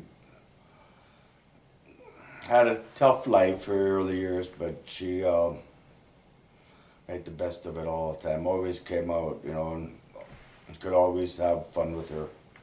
Did she move away after? Yeah, she got married pretty young too, and she moved down South Dakota, and then from there to Minnesota and stuff. But Okay. so I didn't see her a lot until actually when I got married, and Okay. then we went down and they came up, and stuff. But that's when we got the closest, I have to say, is after that, because before that I was just too young. Right. Right. Yeah. When you're a kid, that's a big age group. Yeah. Any particular story or anything? Well, besides the one about Grandpa. Well, I can't remember it, but from the older sisters, I guess she was, Lucinda and Patty were Dad's boys before I came, I guess. Okay. So. But I don't remember it. So they were the tomboys or the His helpers, they could do anything, I guess. and pretty so much. Virgin Kathy would be Grandma's house girls. Pretty much so, I think. I think they were more with Grandma and Lucinda, and I think Patty, the way I remember, the way I heard, were Dad's helpers, with the horses and. My first memories of Lucinda basically are us getting in mischief on the farm together.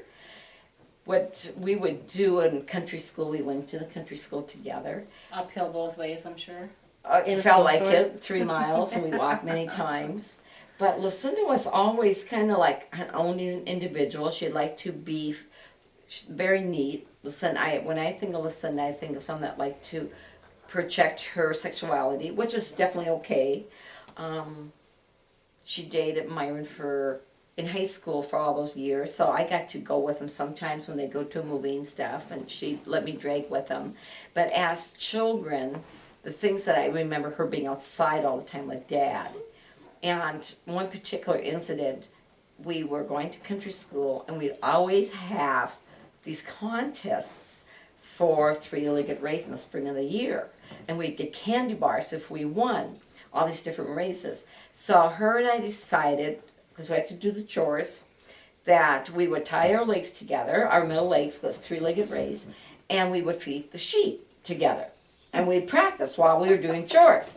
So we took this bucket between us, and we went into back by the corn crib where the sheep were, and we went in with this oats, and we decided, okay, we're fitting them, and we're leaving, and this buck decided to come after us. I mean, and he was coming after us. So she decided to jump the fence with my leg still tied to hers. And I went on the fence because she went over the fence. And I'll never forget, I was so mad at her. We got so scratched up. But that was our experience getting ready for our race. But we did win, and we each got a chocolate candy bar. How close were you guys in age? Lucinda and Virginia actually closer. Virgil was born in 48. Lucinda, no, Virginia 47. And Virgin 48. And I was born in 50. They were Okay, both, so- and Lucinda and Virgin both July birthdays. Yeah. Okay, Well, so it was yeah. like, but basically it was, Yeah, we were only like 2 years apart. and yeah. then Patty is, About 2 more than me, because she'll be 60 now, and I'm 62. She'll be Okay. 60 in May. okay. But anyway, so those are the things that, Lucinda was always a tomboy outside. She was always Dad's favorite of us older ones. Because she tailed along Yeah, with she him, was I always think, with Dad. you know. And His Virginia little was always with Mom, and then there was Kathy, kind of in between. And Patty was very much an outdoor person as well. Think of us 4 older girls growing up together, walking to country school, playing baseball, country school. Son loved to play softball. On the farm, we played softball a lot with the neighbors. And Dad would love to play softball with us. And play 500. We should have said that on there. Yeah. Dad would hit the ball out to us, playing 500. Oh, that's We'd right. catch. That's right. Oh, he loved Oh, ball. you've got to add that into Dad's. Yeah. And Lucinda, all of us doing this on Sundays. Bernie and Lucinda got caught smoking and started a fire by the bale stack. Oh, not a good place. And then I remember where Lucinda and Birch were in the back bedroom. They always got the small bedroom in the back that was painted purple. And I couldn't go in there, and I was always so jealous of them because they had this nice bedroom, and there was just only 2 in that bedroom, not 5 of them. And I found the cigarettes. Grandma and Grandpa had this table that Mom had received from her grandparents. In fact, I have that table I bought from my parents when they needed money ones. And I gave them $200 for that table. Where is it now? I actually have it, part of it, where Don gave me it right out here. I'd love to have somebody take that. Cool. Yeah, and she got it from Grandpa and Grandma for a wedding gift. Wow. Yeah. And anyway, Lucinda was supposed to get that table, by the way. But then they needed the money, Oh. and so they asked me if I wanted to buy it from them. Isn't that crazy? But those, yeah. But what was I saying about Lucinda? Bedroom? Oh, about their bedroom. And on this table that I was telling you about, underneath there's this little shelf. And I found their cigarettes. And I went and I showed Virg that I found their cigarettes. And she goes, if you don't tell Mom, you can have one. Because that's, I suppose, in the 8th grade, they were in high school, So I kind of had one over on her. So then I would go and I'd sneak with her cigarettes. Oh, terrible. And then Dad had his all the time in the living room above the door. He always kept his billfold and his cigarettes. So we'd go up there, we'd sneak up there when he was asleep, and we'd get a cigarette and go outside and smoke it. Isn't that crazy? That's Above the what door, you- do you mean like the frame? Yeah. The door ledge. Oh, okay. Yeah, and Lucinda loved to smoke. Yeah, so of course you guys took me with because I wouldn't squeal. And Birch too, but Lucinda was more upfront about it, Well, there was one time when the girls were driving to school or to town and they hit the ditch. And then they called Dad to come get them out the ditch. And I think it was, I don't know who was driving, I don't remember the story for sure, but somebody had said, well, and they weren't even smoking this time or something. So basically, too, letting the cat out the sack that they were usually smoking.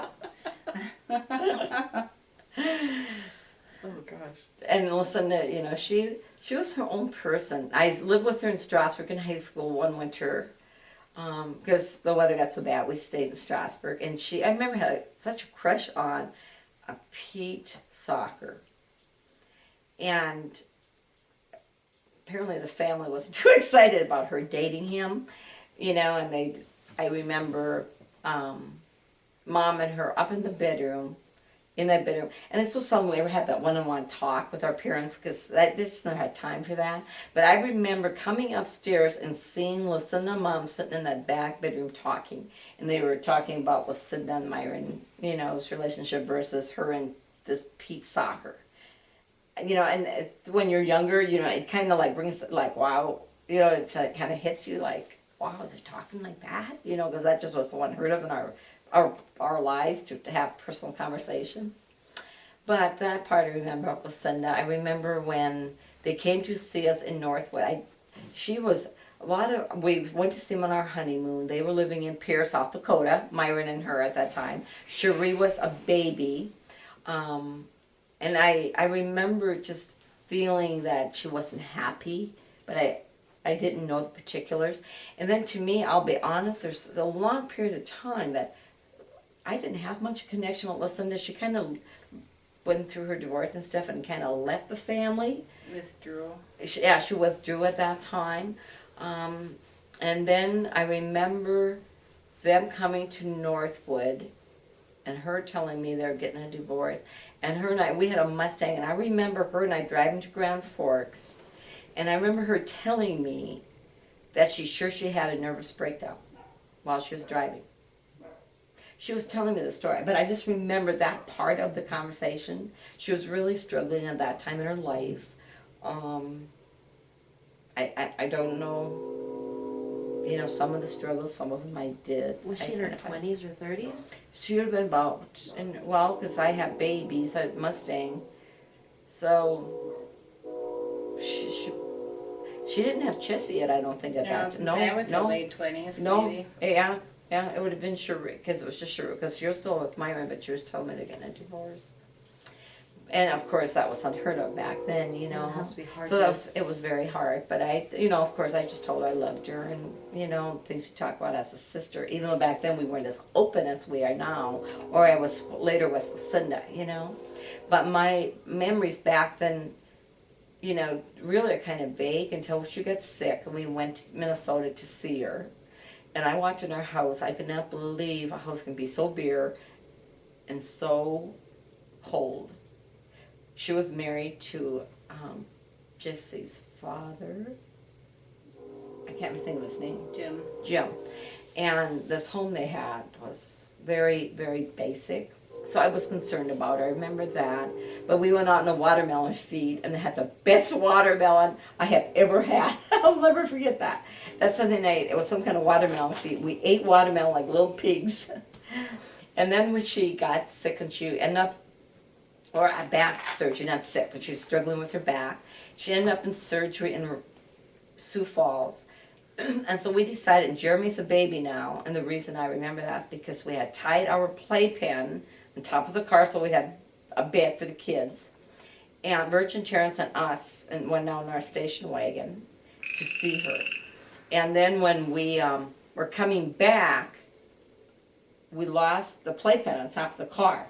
But I had ordered it at Sears, and somebody found it in the ditch, saw our name on it because it was, our name from Sears, because, we had special order it or whatever it was on there, and we ended up actually getting it right back to Northwood. Wow. Somebody was coming to Northwood. Yeah. No, it was the craziest thing. And it was kind of broken, but we did use it. And in fact, I gave it, I think the farm or somebody had it for a long time. So that was when we had gone down to see Lucinda. And then, of course, when she started getting sick, we really got close again. I did not make it to her wedding. But we did go and see them when Kinsley was a baby, when she was married to Clarence. And she had a beautiful home.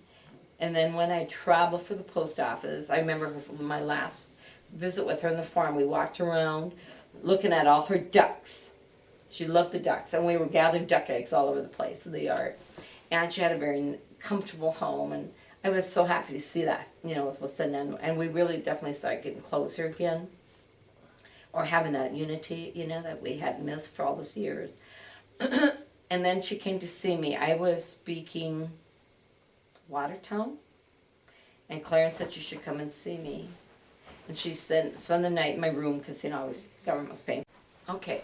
But when I was traveling for the Postal Service for 4 years, I got to see her more often because I was traveling in the area where she lived. And then, of course, when she started getting sick, I'll never forget the December before she passed away. They had come home for Christmas, and we were going to Strasbourg, and you know, we all in the kitchen cooking and, you know, visiting. And I remember we were peeling potatoes, and she lifted up her shirt. And she goes, "Look at this biopsy, Kathy, I just had." And it was huge. She showed me her breast. I'm like, "What?" She goes, "Yeah, you know, but everything's okay, you know." I'm like, "My gosh," you know, and you kind of forget about it then because it was supposed to be okay. And that was on Christmas Eve. Well, then. But apparently by the time they got to Minnesota, back home, Clarence's brother, that was her doctor, had left a message for her to come right back in. And that's when her initial diagnosis of breast cancer took place. And then we started talking on the phone. I remember sitting in the patio of our home in Washburn, and we'd do Psalm 23, or we'd pray together on the phone, her and I. And that it was a very spiritual year for me, because I don't know why. That's all I can say. That's all I can say, because I didn't understand it, but there was just something there so often. And I remember I don't go see her because I was traveling all the time in the Sioux Falls area, but I always wanted to hurry up and leave because I was too scared to be with her if she would have died. I did not want to be there because I was so fearful of that. And she was so young. And I remember making weekend trips there, and it was very hard. And I remember that one time she was going over for us real strong chemo they were giving her, last resort. And they asked if somebody wanted to ride with. You have to go to a different facility at the hospital. And nobody said anything, so I'll ride with her. And I'm so glad I did, because I'll never forget when we got outside, she goes, "Oh my God, Kathy, feels good to be out here. To be outside again." And you know how that hit you, you know, like, wow, just being outside. Yeah, so it was really a very, very interesting year.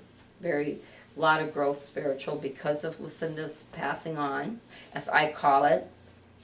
I was not supposed to be there, and just to kind of conclude my story, the day Lucinda passed away, I was the chosen one, and I absolutely do believe and know I said the chosen one because I was supposed to be in Milwaukee training people. Lila is the one that called me on Sunday morning. I was supposed to fly out for the Postal Service, train people in Minneapolis, in Milwaukee. And Lila had called me and said Dad had come home to check the pigs. He wanted to get home. Somebody wants to go back to the hospital. I'm going, Lila, I gotta fly out. And for some reason, next thing I know, I'm driving in my car, picking up Dad at Sterling, and off to. I remember that call and just saying, "Mom cannot be here alone. You guys need to come down here." And it was so strange because I was supposed to have been gone for a convention with Foreign Exchange. My boss would not let me off that weekend, or I would have been in New York.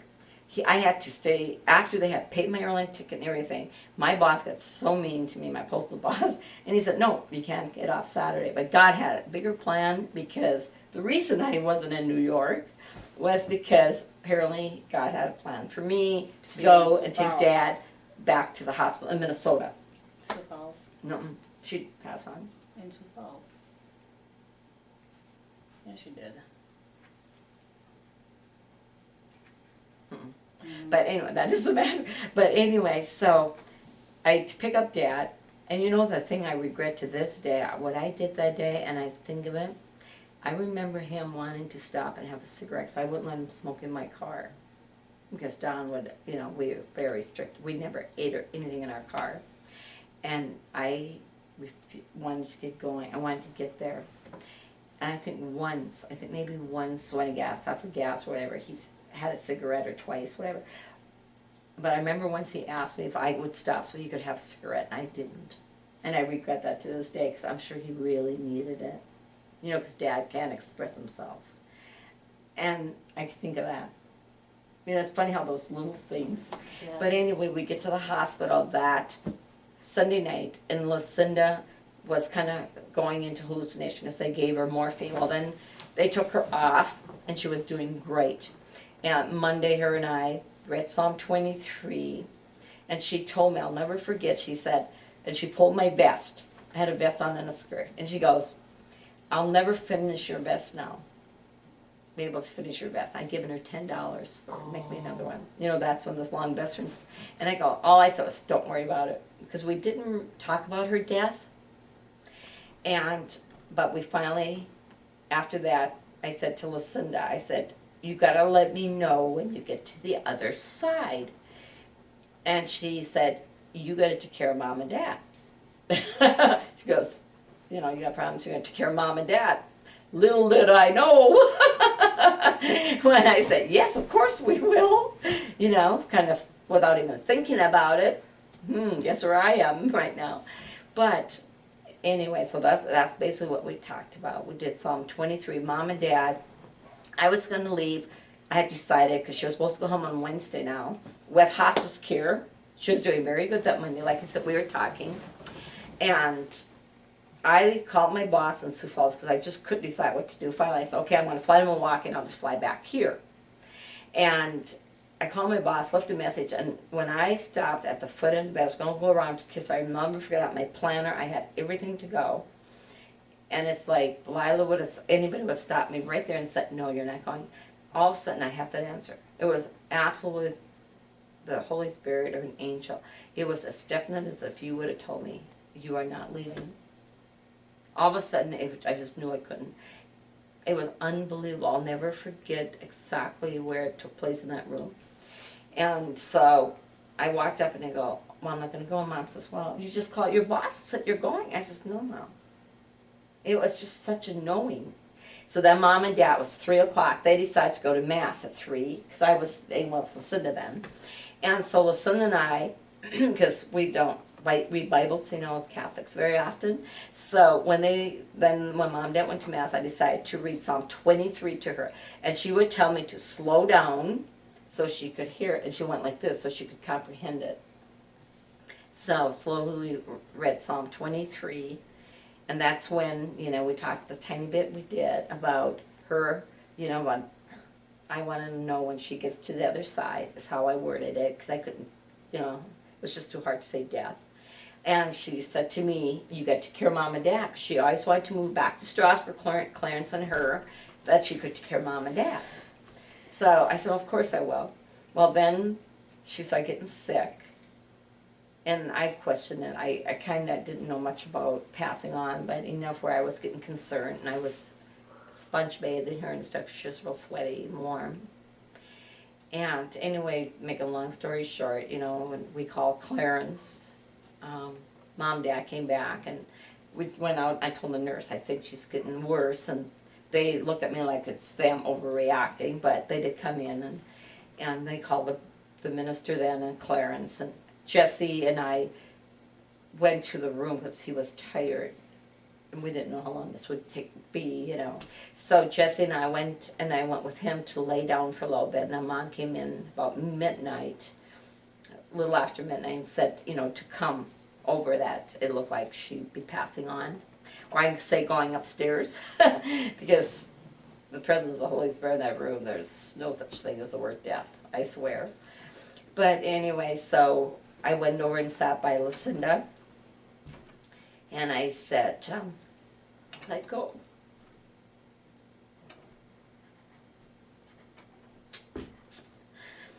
I said, we'll be okay. And she did. And she just passed on. And the phone rang. And the nurse had come in to get one of us. And I went out to answer. Composure. and it was and she said, listen, it just didn't. Who was it?